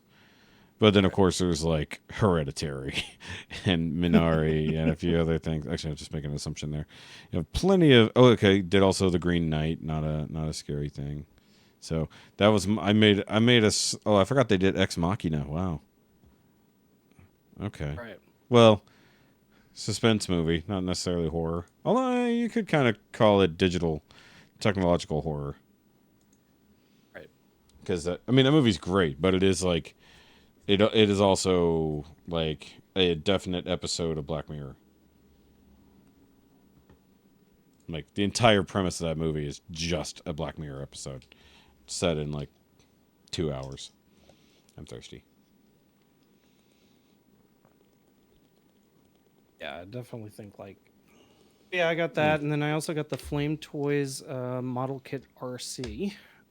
Put that together this past week. Yep. So last time you were here, you mentioned that you got it, but you assembled her in the interim. Yeah. Nice quick build. Looks very good. I still have to put the decals onto it. I hate their decals. I hate their stickers. They're so. I really dumb. do hate. Yes, that's the only thing. They're so the dumb. Windblade. I only did stickers for the Windblade for the actual intakes for the Yeah. fans. Yeah. The rest I did paint See, pens what- because I just could not. You know what you should have done? Was send it to Sean. Yeah. He's painted plenty of them. So you could get a professional Sean paint job. And given how small they are, they're probably pretty simple to paint. I mean, I would Yeah, paint them, but exactly. I don't want to. No, I did paint pens on the Windblade, and so with You're the luck. RC, I'll try you- the stickers. I'll try my You're hand at the you're stickers lucky again. because with that ABS, you got to be careful what you put on there. It will melt it. Yeah, I know. Yeah, just No. depending on No, what I type went with of paint you I use. went with acrylic paint pens. Okay. Yeah, because even Gundam markers will damage it. Oh, Gundam markers will melt. Yeah, yeah. Melt The this thin, this the type thinner of that's in ABS. there. Yeah, I know. I found out the hard way. Yeah. Yeah, because I still have. Let's see, who do I got up there? I think it's. Can't reach the door. So I've still got Megatron and Nemesis Prime up there, and I haven't gotten anybody since. And I'm still unpacking. I'm down to. I still got one last bot in the box for the Moon Studios Radiatron. I've just been unpacking them one at a time and just enjoying them. Have you had any major issues yet? Had issues with Moon Knight or Moon whatever, Moonshine, You mean with with- the shoulder where the piece that they put in was sticking out a little too far, so I had to shave that down. So I Okay. could Which one is rotate the Moonshine? shoulder around. He's the one with that's the bullet train, the silver bullet train. Oh, the Shoki one? Yes. Yeah. So yeah, that's the one that most people I think have actual problems with, other than The nose cone I still gotta like fit together just the right. nose cone. Mine was completely molded wrong, and then I shaved the plastic down incorrectly. So in train mode, you can see the gaps that I left, but it couldn't function otherwise. It literally would not function. But then the train pants, I think Cayenne is there's some weird fitment issues there, but only with the mine is with the arms when you flip around the top of the train, Yeah. which I guess are his arms once they're folded up. There's some really weird stuff there. With one of mine is like insanely tight, like you can only turn it one way to make it function. And then the other problem is the fitment of the skirts when he's in pants mode. Yeah. So that's usually the only issues. Iron Arm, which is the torso and part of the pants, is also very tight in the arms.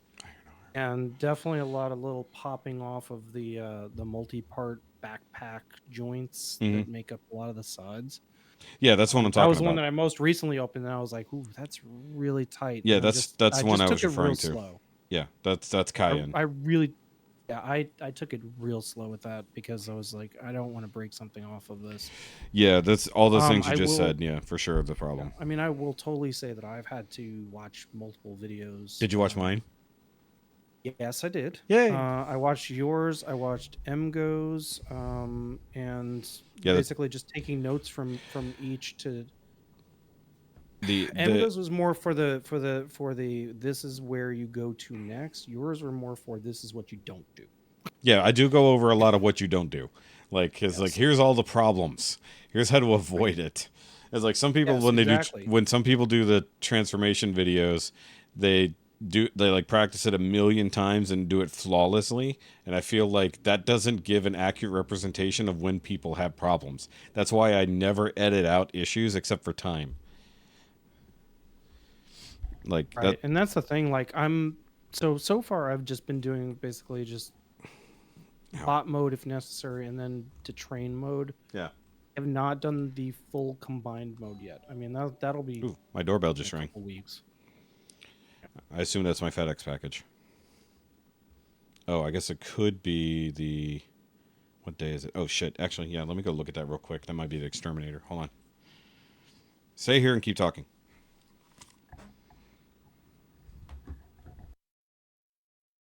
So in general other news, I mean, essentially went to the doctor, got the basic checkup. Hey, got to work on some stuff. I mean, essentially my A1C was a little higher, folks, but that's because, well, hello, diabetes.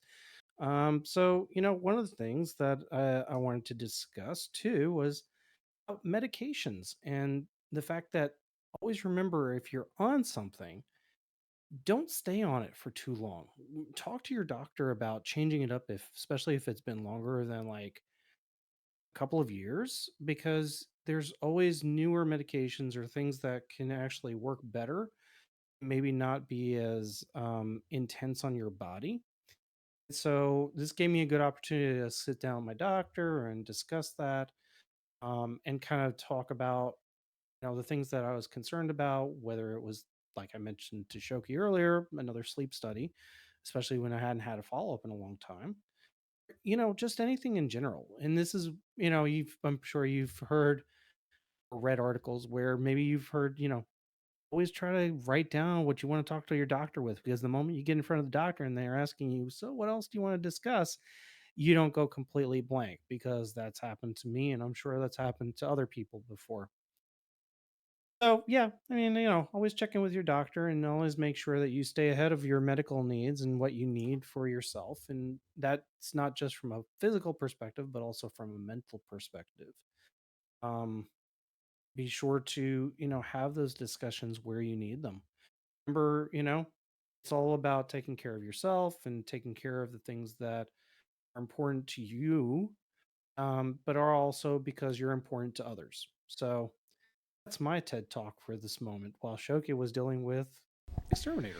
Yes, yes, that was definitely the exterminator. The fun part about that is that they would not have been able to get in because I locked the top bolt. I gotcha. So sorry, I had to rush in there. I was just talking about my recent doctor visit and how you should follow up with your doctor on things that you may forget. At least write them down before you go to the doctor so you don't get freeze framed Yeah. when they're like, hey, what else did you want to talk about? So I have that with Jessica fairly often because she'll go to the doctor and then forget to tell him important things, and then I don't go along. So like the last time she went, I told her to make sure you bring up this, and then she comes back and he's like, "Yeah, he just said this, this, and this." And I was, did you mention this part? She's like, "Oh no." I'm like, it's like going to a mechanic and forgetting to mention that your brakes are also squeaking. I mean, that happens to everybody. That happens to me too. Well, yeah, So, but I mean, like, no, it does. And you just forget about it. I mean, at least the good part is, even though my doctor is like, well, you need to make an appointment 4 months in advance, at least through the system that my doctor uses, you can send an email quicker, yeah. or you can send the communication quicker and get a response quicker. Can I just say that I hate patient portals? They're convenient, but like, Yeah, they're convenient, but they're annoying. Yes. exactly. You took the words out of my mouth. Like, because mine, they exist for my doctor. I just fucking hate using them. I was like, come on, like, just send me results. I don't care. I was like, I'll even look at it in the mail. Sure, send it to me in the mail, please. I will look at it. Or next time I come in, something like that. But like, say whenever I went to when I was in the hospital, right? If I hadn't left with all of my paperwork, like I'd have no idea. Like there was no patient portal for when I went in the hospital. Well, I'm sure there was, but I'm sure it's insanely complicated. Though in theory, I could have just had Jessica look at my file. She has access, so it is what it is. But like, and I guess it's one thing because I try to keep track, and usually I'm not the forgetful type. I'm the willful. What's the word I'm looking for here? I just won't tell them about things. That'll just be the way I go. Not I just forget. It's like I know I'm having problems. I can clearly spell it out, but if I feel like it's not a problem, I don't mention it. Right? Oh, that's okay. They don't need to be bothered with this. Yeah, or you don't want to bother the doctor with it, or worse, you don't want to. This sounds expensive. Know what the yeah, exactly. It's like this feels like an expensive problem. I'm not mentioning it today. And if they happen to poke at it and I go ow, then we have a thing. Now is that car mechanic experience where it's like, oh yes. No, the brakes are squeaking, but I don't think I need pads yet. That's me at the current moment because I can hear my squealer starting to make noise, but I don't want to do the pads just yet. Right. I'm not going to put it off insanely long, but I don't use my car that much. It's basically back and forth to work and the occasional shopping trip. But like, so that's why it's taken. I've had the car now since 2019. No, 2018. I've had the car that long, and I've never serviced the brakes. I've never had to in 5 years. That's how little I use the car, So it's due. by all means, but I also know like the stuff I want to do, and I talked about this with Sean the other day about car stuff because Sean hasn't been here, but he went and bought himself a project, and we were talking about the cost of that, and I'm like, if I want to do proper upgrades to my car, it's like not cheap, like not even like the smallest upgrades are cheap. So like I want to upgrade the brakes. So I was waiting until like I had an issue, and now I'm at the issue, and I'm like, fuck, I can't afford to do that right now. I can only afford to just put new pads on, Right. and those aren't going to be cheap because I'm not going to put on bullshit pads. I'm going to put on decent ones. So I'm probably going to have to spend like $120 just on brake pads, assuming I don't need any rotor problems. Right. Yeah. No. See, ours, I think we'll need rotors, and again, I mean, we've had this discussion before about the expense and how much it's gone up. So Yeah, yeah, no, I get it. I totally get it. I'll just fly to Maryland and do your brakes for you. Oh, please do. You pay for my flight, and I'll come. Yeah. I'll bring my That'll be cheap. tools. That'll be cheap. Well, actually, how weird would it be if it was cheaper to fly me from Texas to Maryland than actually go to like Midas and get your brakes done? Right. It's like Yeah. it's like it was cheaper to have my friend come from Texas. Texas. That was right. Just do your own brakes. Just do your own stuff. It's all cheaper. I Like, mean, seriously, there was one It point is. where I I'm had not a friend joking. I had a friend on the West Coast, and he does fences. I was like, yeah, at definitely one point, I fly was him. like, you know Fly what? him in. Right, exactly. I was Yeah. like, at one point, I was like, fly you in and do it because it'll be cheaper. It'd be cheaper than hiring some dude. Like, I have a different perspective on this stuff because I grew up doing everything. We built our house. Like when I was 4 years old, I'm out there with my parents hammering studs, even though I didn't know what the hell I was doing, and I sure as hell couldn't drive a nail straight. But I was out there. And then like we built every other building on our property, from the garage to the shop to the storage barn and stuff like that. We built everything from the ground up. Worked on all our cars. I went to school to learn this stuff because I got tired of paying mechanics. It's like, so I have a completely different outlook on it. It's like, if I have to get to the point that I pay someone to do it, it's really damn bad. Like, it is a severe problem if I can't figure out how to do it myself. I mean, hell, like I wanted a new light switch in this bathroom, right? Because I wanted to figure out how to isolate the exhaust fan. And I put the new light switch in for myself, but that's also how I figured out how they screwed up the way they wired this place. Like if I didn't do that, I wouldn't know how dumb it is that this bedroom right here, so the Shoki cave, the power to this room is run through the light switch in the bathroom. That's not right. Wow. That is not right. So it's not that switch controls the power in here, but the power source for that room in here runs through that light switch. They use the light switch as a junction box. And I don't know if that's technically the code. I don't think it is, because I'm pretty sure you're supposed to use like light fixtures or something like that don't have switches in them for junction boxes. If you're gonna do it at all, because I figured that out the hard way. When I triggered when I accidentally arced I'm something. I'm sure it's the code from when Mr. Roper was the superintendent. Dude, this is not even that old of or apartments. This is 6 years old at this point. Like it was we've been here for 2 years. It was 4 years old when it was built, and I'm just like, who the hell did this? But I will say, part of my week from last week, I forgot. So we did a pretty decent cleaning of the house, where I even like put away some of my stuff, which is virtually unheard of. I did leave some of the things out though, and I felt bad because I was supposed to put those away and I never did. But I did clean my exhaust fan, which I think we talked about last time with your fire. And I finally determined that I can very easily disconnect the exhaust fan in the bathroom if I want to, but you can't like very easily just like turn it back on separately, because apparently instead of just being hardwired to the switch, it actually has its own built-in socket or a plug. It has its own dedicated plug for itself, and you can just unplug it to service it and then plug it right back in. Oh wow. I was like, Jeez. I've never seen this. I was like, so if I just don't want an exhaust fan, like say I want to take like a bath where I don't need the exhaust fan and I don't want to deal with the noise, I can very easily just pop the cover off, unplug the bitch, and just take a bath. But I want it on a switch, like a whole separate switch, like normal people would do. but I can't do that without having access to the walls in the attic. Because I would totally drop a whole new line for that. I would. Right. I would put in the effort. If I had access to the attic above us, I 100% would rewire the damn switches in this house. Like, not even up to me. Like, there's literally no reason for me to do that. But I would do it for my own convenience sake.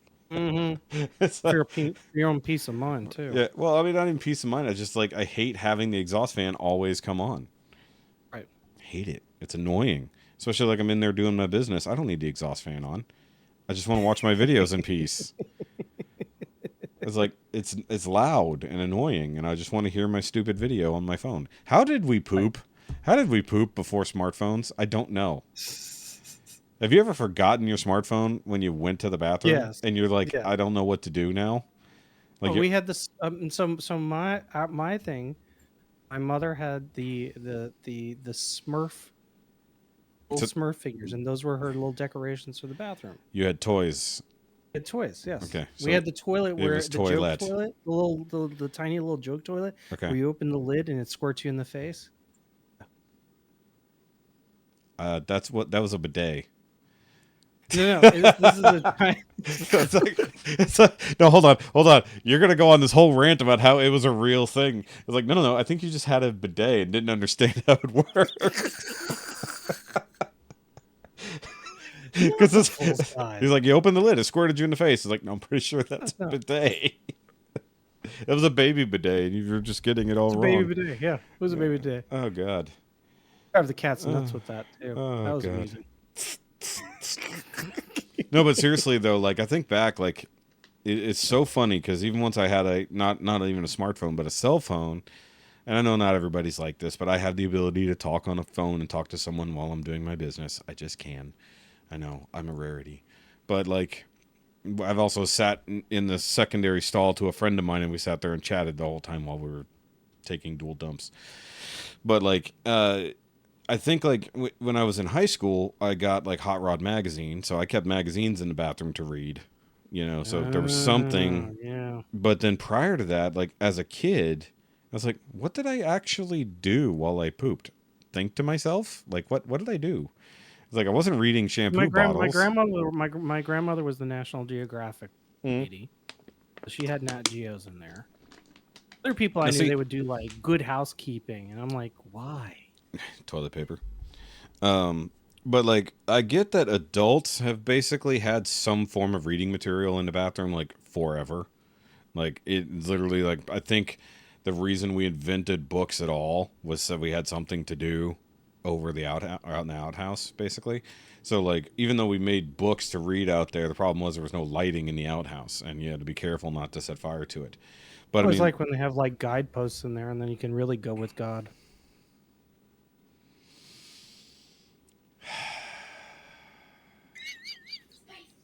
letting it go. Letting it go.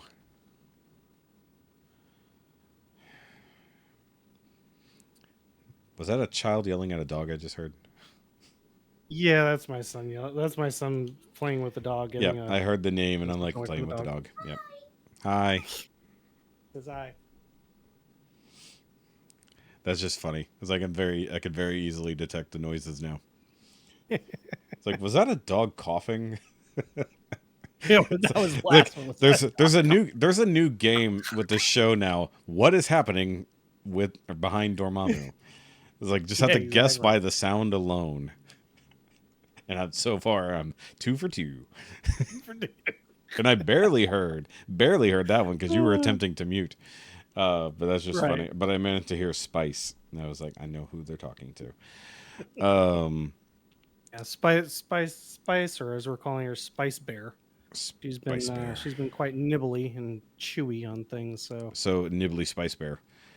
Yep. Sounds like either cute and cuddly or something very deadly they gave a cute name to.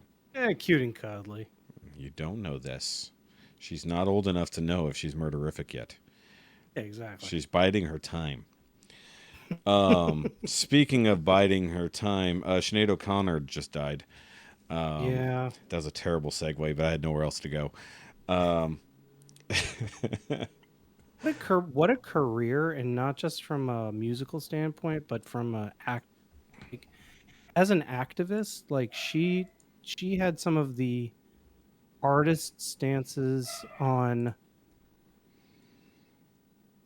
Irish in Ireland's independence, but also the plight of others, whether and it was really like it evolved over time. Like she wasn't just like a proponent of human rights. She was about, trying to make people look at the reality of things. Hmm. And so she fought most of her life in that way. And Yeah. it wasn't just about her music, or I mean, most of our generation, they just kind of remember her as, the lady that, basically sings those songs and tore up the Pope's picture on SNL. Hmm. But, it was more about human rights and about the freedoms that she felt everyone was deserved. And so Oh, I she never. took that activism to heart and kind of made it part of what she did. And I I mean, didn't. I always applauded that. So it's So sad because it is a young age to pass. yeah, well, but I didn't know this. I'm looking at the wiki. She was actually ordained as a Irish Orthodox Catholic priest. Yes. Yeah. Wow, I don't even know that you could do that, but interesting. But I mean, it's an independent church sort of situation, so I don't know. It's not like real Catholic, or you know what I mean, like not Roman Catholic. I'll put it A that Roman way. Catholic. Not to Yeah. be Yeah. insulting, I'm trying to break it down because it is a whole separate sect that they don't officially recognize. Because in Catholicism, you definitely can't have a female priest. Um, but then again, everything about being Irish, it always seemed to be a thing.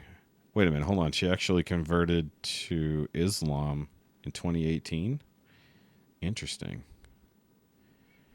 Huh. I mean, that was in '99 was the thing. So yeah, she's just been all over the place politically. Well, not necessarily politically, but you know what I mean, like different things throughout the world. Right.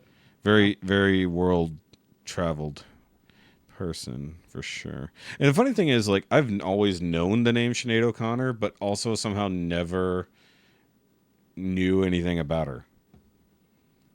Like, is that weird? Like, I mean, like a few of the like a bigger hits, I guess, what I would know, but then like ultimately, which I guess tonight we'll have to pull up some because I got to do my reaction stream tonight.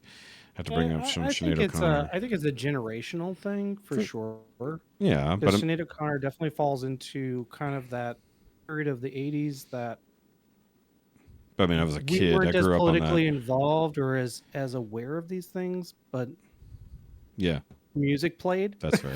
Yeah, that's fair. That's fair. Um, but I mean, like, her career is basically my entire life, realistically. So I feel like there should be, she should be more prevalent in my mind, I guess. Excuse me. So, like, in a way, I feel bad about it. I'll put it that way. Oh. I mean, Um, she was definitely like, I don't want to yeah, say an there's icon, actually but the, she was an icon of the times, and she was an yeah, icon of a period of civil unrest yeah, for Ireland and for. I mean, we're talking Brexit before Brexit. I mean, yeah, this was independence from a lot of what Britain wanted for rule over Ireland, and what people felt needed to be, and for what Ireland wanted for their own mm, independence and their own freedoms. yeah, And granted, it evolved over time, but part of that was because people like her spoke up about it. yeah. Interesting. Because I'm looking through like her health stuff here, and I think one minor reference I don't think clicked with me was that she had fibromyalgia, and I think Jessica has made that connection with her because she also has fibro, pretty much caused by her lupus. But the interesting thing is the mental disorders that she was seemingly diagnosed with in the like 2010s, kind of. That's interesting. But then I guess later on, like she was diagnosed being bipolar at some point, and then I guess later on, after committing or attempting to commit suicide and seeing other doctors, she was diagnosed not bipolar, but then later diagnosed with PTSD and borderline personality disorder. So I was like, wow. So there's all kinds of issues, sadly. Because I think a lot of borderline people do have these major swings, and a lot of them can, I guess, depending on life experience, can end up kind of in her position where she can do like these extreme things, but just in a positive direction instead of just being a crazy, violent, drunk person, you know? Right, exactly. So if she actually had borderline personality disorder, she managed to point it in a meaningful direction, I guess. Which is crazy. Huh. Wow, there's just all kinds of stuff here. I mean, yeah, she definitely had some looks like some substance issues. Was definitely one of those personalities that it's a very interesting life. It's a very interesting. I believe there's a couple of biographies of her. Yeah, out. what I'm looking at here. I'm sure yeah. there's more to come. That movie next year for sure. Netflix. Right. Netflix. Well, nope. Actually, hold on. We can't say anything for sure right now because no one can make movies right now. Yeah, exactly. So, but yeah, you're right. There will definitely be at least 2 Netflix documentaries, probably. I mean, and to be fair, I would. To be fair, I don't have my buttons hooked up here, but as such a complicated person, like just reading through the wiki, it's just like I'm amazed. Like just this stuff that's on Wikipedia, like very very complicated person. So, like it'd just be very interesting, and I do think that the irony of her short haircut also like became like a different type of icon, you know, Right. to where like that's like everyone, like anytime a woman shaves her head without having some type of major disease, like it seems to become the joke of hey Sinead O'Connor, you know, which might be my main reference for her if I'm being fair. Right, exactly. Okay, and who was the other guy? Randy Meisner from the Eagles. Yeah, Randy Meisner, lead singer for the Eagles. I mean, Was again, generational thing. The Eagles was definitely for the 70s. I mean, I love the Eagles. Don't get me wrong. Right, exactly. I'm trying to. Who was the other guy? Glenn Fry. Okay. Glenn Fry. Yeah. So he's the so. For those not in the know, in the reacting community, the Eagles are in the shithouse because of Glenn Fry going through and specifically copyright claiming and blocking anyone doing anything related to their music within the last year. Now, I don't think it's everyone. I believe it was specifically Glenn Fry doing these things. So when you posted that, I was like, is it that guy? And now, obviously not. But hell, he made it all the way to 77.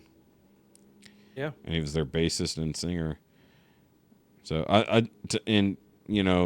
to point out my own ignorance, I couldn't tell you the name. Like Don Henley, I know the name, for sure. I mean, Henley built an entire career, but past the Eagles. Yeah, exactly. So it's not like they didn't have multiple members that came and went. Yeah, they were a mixed band, as it were. Right, exactly. They were a mixed band, but yeah, no, I mean, 77 is a decent life for somebody that is an artist and part of a group that, Did it say how or why he died? Oh, CPOD or COPD. Yeah, COPD. Yep. Yeah, that's the thing that gets a lot of people. I mean, like, speak of the devil, my mom is calling me right now.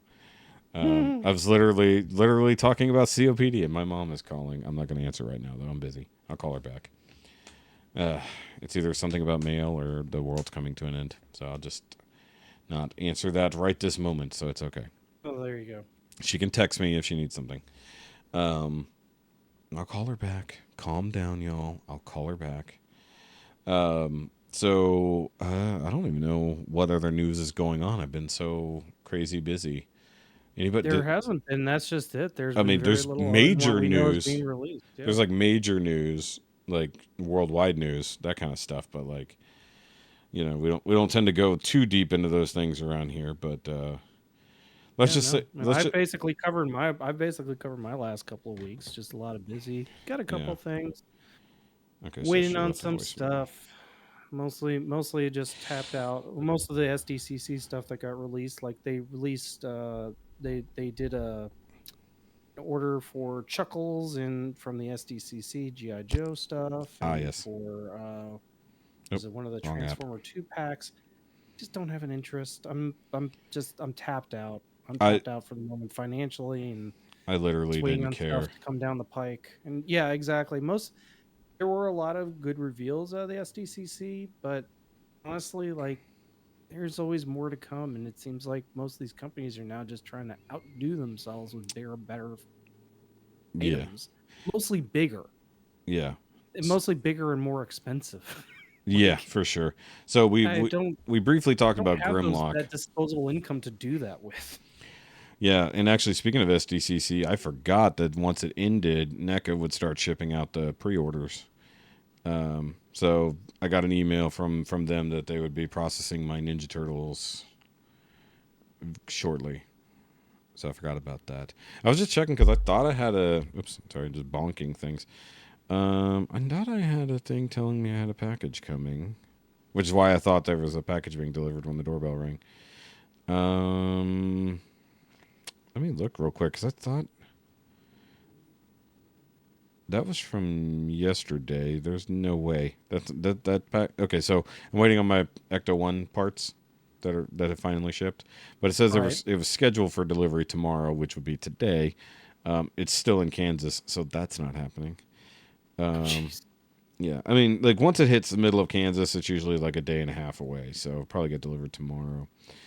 Um, but I cut them cut them a little bit of slack. They basically had to completely rebuild the entire infrastructure for delivering this stuff. You know, Right.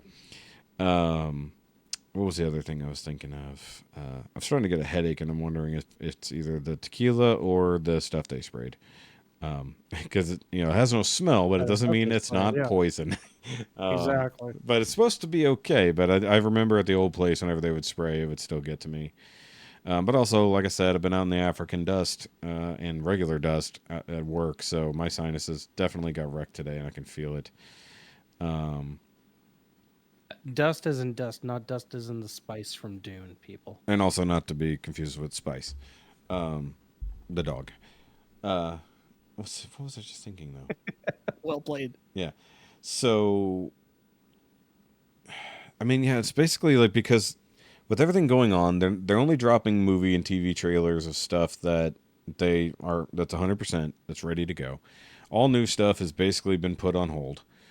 Because So Ahsoka's coming up next. yeah, we That's have the next Ahsoka thing. coming any second now, Mhm. Yep. which good, and hopefully it's better than Secret Invasion, Right. which it can't be worse. And by the way, Secret Invasion, we talked about it briefly earlier. It's not even like a letdown. It's just kind of a eh.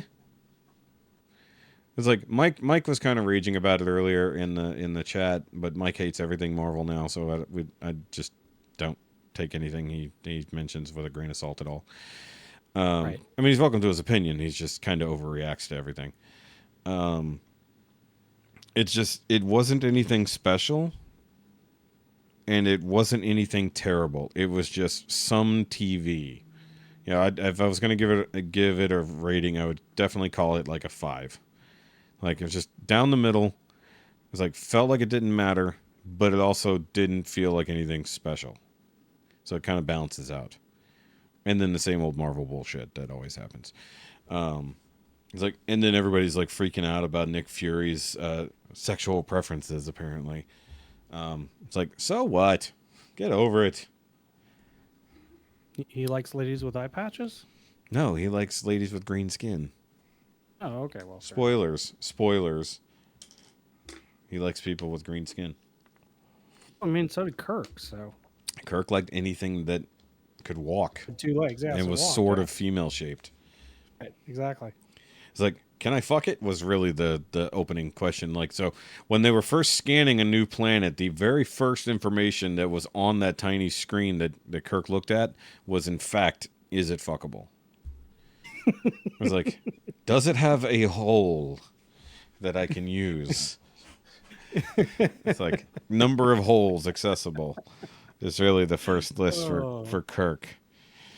Yeah. So true. So wrong, but true. Yeah, Wrong, yeah, but that's right. wrong, but yeah, no, absolutely. Terrible. Absolutely. Terrible, but true. Didn't green skin, gold skin, metal skin, whatever. It doesn't matter. Can Kirk fuck it? I will say, like, I'm waiting for the. That's going to be the title. Can Kirk fuck it? Yeah, exactly. I will. Well, if you've gotten this far, folks. Yeah, if you got this far. Yes. I will say I'm waiting for the animated Babylon 5 movie to get released. I did see a thing about that, and I was very confused. And I realized, oh, okay. So the movie was already done. It's a direct to video. I don't know where it's going to be streaming just yet, or where it is being. Feels like released Paramount. onto media, probably Paramount. Straczynski had worked on it. They got some of the original actors back. Sure. He had I don't specifically, I can't pinpoint the animation studio that worked on it, but it looks good. And they also released last week the entirety of Babylon 5 in the original aired version, the 4x3. Ah, so not on cropped. Blu-ray. So it's not it's non-cropped. Yeah. They didn't Simpsonify it. So they released on Blu-ray for $100 for all 5 seasons. The problem is, because of studio rights, they couldn't do the prequel movies like in the beginning, and they couldn't do anything after. And Crusade is a completely different studio, so they couldn't release it with it. Sorry. So it's not like it's a definitive set. It's just basically the Blu-ray version for the 5 seasons. If you still like physical media, which is fine. I have the original 5 on DVD. Yeah. I already converted over and have, basically on my streaming box. And those are good enough for me. I mean, there's obviously the Blu-ray, they did some work to clean it up, and they used the masters for the audio. So much better, kudos if you want to buy it that way. Sure.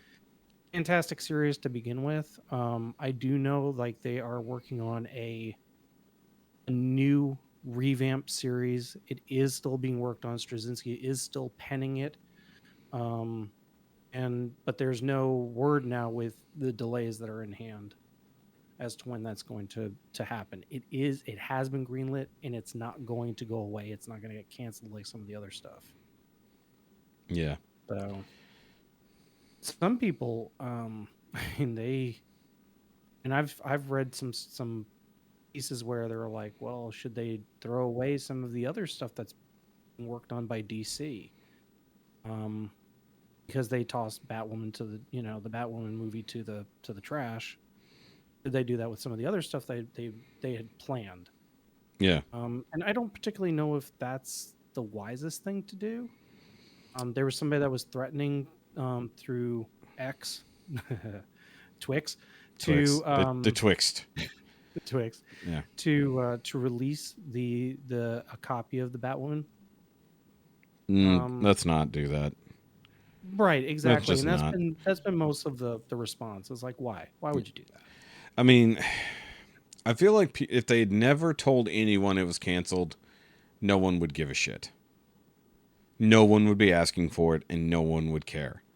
I mean, nobody realizes there are hundreds of movies a year that are almost 100% made and never see the light of day. They either get shopped around, sold to someone else who will release it, or they just get canned and get written off as a tax write-off. It's like, but they only care about this one. And I swear to God, the only reason they care about this is because they heard Michael Keaton was also in it. And that's the only reason they want this movie, even though it was almost universally panned as a piece of crap. Right. It's just like, guys, we already did this with The Flash. It's like, we did it with The Flash. Do you want to see Michael Keaton play Batman in another shitty movie? Are you that desperate? Because you're already told this one is shitty. You weren't told, like The Flash, that it was going to be the greatest thing ever to reset a thing. you know. Also, I was just because I was texting Jessica to let her know my mom called, just in case she can call her, because that's always nice to be able to have a spouse that can back up your phone calls. And I was reminded that this morning she apparently stopped to get a breakfast biscuit. It was supposed to be sausage, egg, and cheese. It literally is just a biscuit with butter on it. She opened it up. There was literally nothing inside. And I didn't catch that at first. And I was like, oh, nice. That's a nice looking breakfast there. And she's like, I called and they should reimburse me. Like wherever, I guess the gas station she goes to. Or I don't know. It might be Starbucks. Actually, I have no idea where she got it from. And I was like, oh, it's missing the things that are there. I missed the descriptor there. That was just funny. I did want to, since I have you here, and you weren't here last week, and you haven't heard the episode that just went up. Since you tend to read quite a bit. You're a library fan. You're a fan of the books. Did you ever get into the Star Wars Legends books? Yes, quite a few, and I actually have quite a few on my shelf. Okay, so last week I did read an email from Jay, and he was asking which of the Legends books are your favorites. And I had none. Me and the guest have never read any of them. So, so some of my favorites are probably from the Legend series, like the New Jedi Order, some of my favorites. Okay. Han Solo Legends pieces, as well as the Leia books that have come out, also really good. I have read through the High Order. I have read through I've read through all of the Thrawn trilogies, and also, I do have an affinity for Rogue Squadron. So, but that's because I think Wedge Antilles is a very underrated character, but in the books, definitely underutilized. But he definitely comes across as an exceptional leader. There's actually a short story in From a Certain Point of View, which was the Empire Strikes Back anniversary short story anthology. Okay. Where they go into why Luke was the leader for Red Squadron and not Wedge. Oh yeah, I remember hearing about this. That while Luke was incapacitated, or that he was dealing with being hunted by Vader, Wedge was basically considered like the leader, even though he felt like he wasn't. Like he was just waiting for Luke to come back. I got you. He is an underrated character for sure. So, waiting for Goku. There's so many good books from the Legends canon. It's hard to pinpoint my preferences. Well, he was just asking for favorites, and we literally had nothing to give him. So, any answer is sufficient. And so there you got an answer for that finally, Jay. A week later, but also he included something that I totally didn't get until I was listening back to the episode. Now I understand what he was trying to say. So he's got a fan theory, and he basically he's one of them. He's one of them. Where he's basically saying that episodes 7, 8, and 9 were actually just a Force vision of Luke's, and it never actually happened. So therefore, we can fix it all if we divert now. Sure. You just have to basically... essentially Disney or Lucas Disney would have to pay Lucas to show us a 10-hour bonfire of a burning pyre with Luke standing next to it and Kathleen Kennedy on the top of it. We're not doing that. We're not burning the witch at the stake. I hate to say it that way. You did say it that way. No, look. Episodes 7 and 8 are fine. Just redo 9. 9 was a bad Force stream. We'll just go there.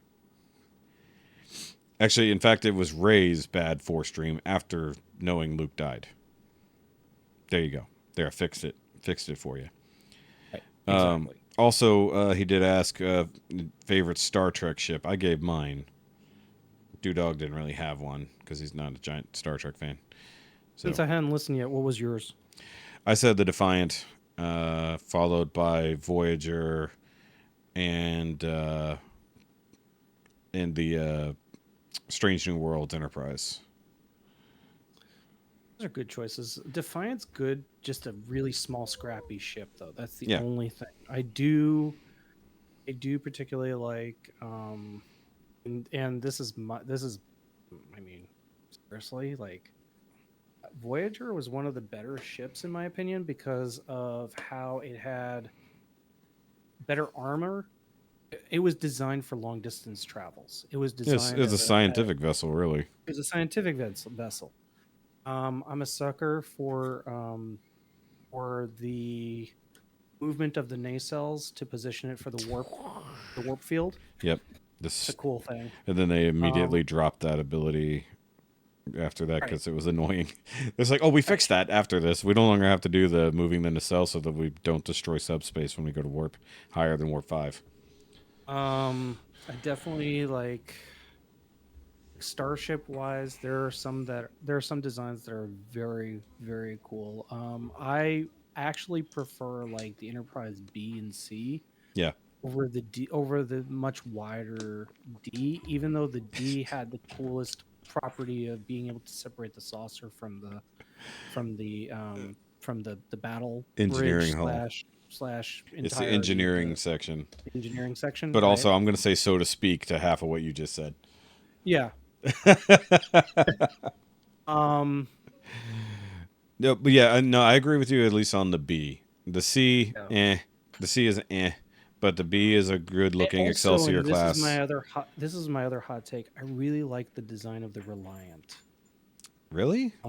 You're okay with that entire ship? Because it's not as big of a vessel. It is the main saucer section. Mm-hmm. The warp engines, the nacelles are swept back into the side, but it's a very nice form factor. What's underneath? I mean, it just works. Like It's a saucer with as a- legs. it's a saucer with legs, and that's all you really need. I mean, And- I get the whole premise of having your engines and everything separate from the saucer, Mm-hmm. but if you're going for form, function over form, Yeah. that would be the way to go.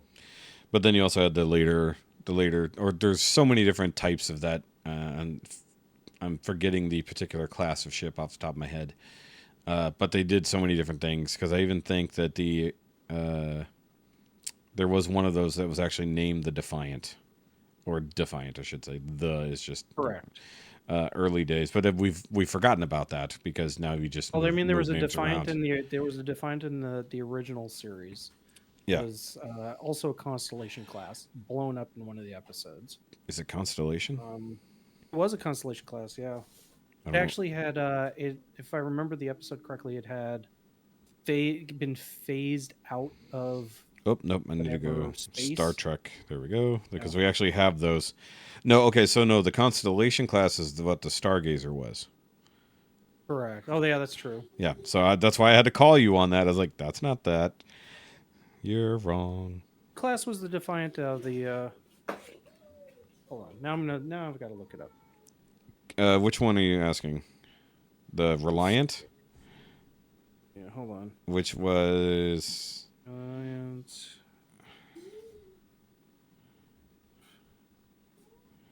Well, the funny thing is, there's a Reliant class. The Reliant was a Miranda class. Miranda. That I was thinking and then that. The Yeah. Defiant. The Defiant. I believe is also a Miranda class, but it's a different one. So yeah, there was also one in Tholian Web, Yeah. which was the same model as the Enterprise. Oh, the Defiant was a Constitution. Yep. Okay. Oh, that's right. That's right. Because because it was in a God. Why am I drawing a blank here? The one with Archer, Enterprise. It was an Enterprise in the Mirror Universe. Correct. Yeah. That was the one they found. It was lost because it got sent through to the past somehow. See, and then you have the Nebula class, which is basically an upgraded Miranda class in a way. saucer section. Just so you know, my time is running out. So I know. Actually need to I'm go. coming to an end. I was just rolling through these questions that you could answer since you were here. I'm not going to have you go through. Oh, he says his favorite was the Steam Runner class, which is fun. Also, I do like the Akira class as well. It's a fun ship. I'm not going to go through all the movie ratings and stuff like that. You got to just be here for that. But was there anything else? Yeah, that's a complicated question. We don't need to deal with that. Okay, so that's fine. So, guys, if you do want to write in to us, we also do read the comments on YouTube. So, if you leave comments there on the YouTube videos, we'll read them earlier. And if you want to do an email, you can email us at nowyoumadeitawkwardmail@gmail.com. It is in the description, so you can just copy and paste. You don't have to try to remember that or try to spell it correctly. Because believe me, I had a hard enough time spelling it correctly the first time I made that email. And I guess we'll just wrap it up there. So, guys, do the like and subscribe thing to any and all channels you want. In fact, I want to shout out Trisha, who is one of my It Doesn't Have to Make Sense subscribers. Subscribe to the podcast this week. So that's fun. Hi, Trisha. She's also on the Patreon, which I would like to shout out the Shoki Patreon again, where you can get the uncut version of this show along with video, although it's just me messing with my hair today. So it is what it is. But if you want to see the time where I walk away and Dormammu is just sitting here talking to himself to no one, you can do that on the Patreon for as little as $5 a month. Or you can support all of my channels for as little as $12 a month and get access to all this stuff, which is cool. Ricky's not here. Hopefully he'll be able to come back sometime soon. We do miss the Rickster. And hopefully I'm going to probably have to do a night recording sometime soon to get Rusty on because his schedule is so crazy. And hopefully we'll get our cast together. Oh, that was part of the story I was trying to tell earlier. So I probably will be doing an in-person recording of this show with Mike and Matt sometime soon. That was the point of my story earlier that I interrupted, where I ran into the guys at the brewery. So hopefully they're both big nerds. I know them well enough. Hopefully I can do an in-person setup that will function properly, unlike the last time I tried that. If and when I can't get to my lovely online friends here together, I can make that happen in person. So, any other little quick shout outs or anything, Rob? Not at this moment. Okay. So, see Rob in the Realm chats. You could do that. And exactly. So with that, guys. Okay, bye. Bye. Hey, bye. You're like, bye, okay, bye. I forgot the K. Yeah, I forgot it, man. I forgot the K like what I was supposed to tell my doctor.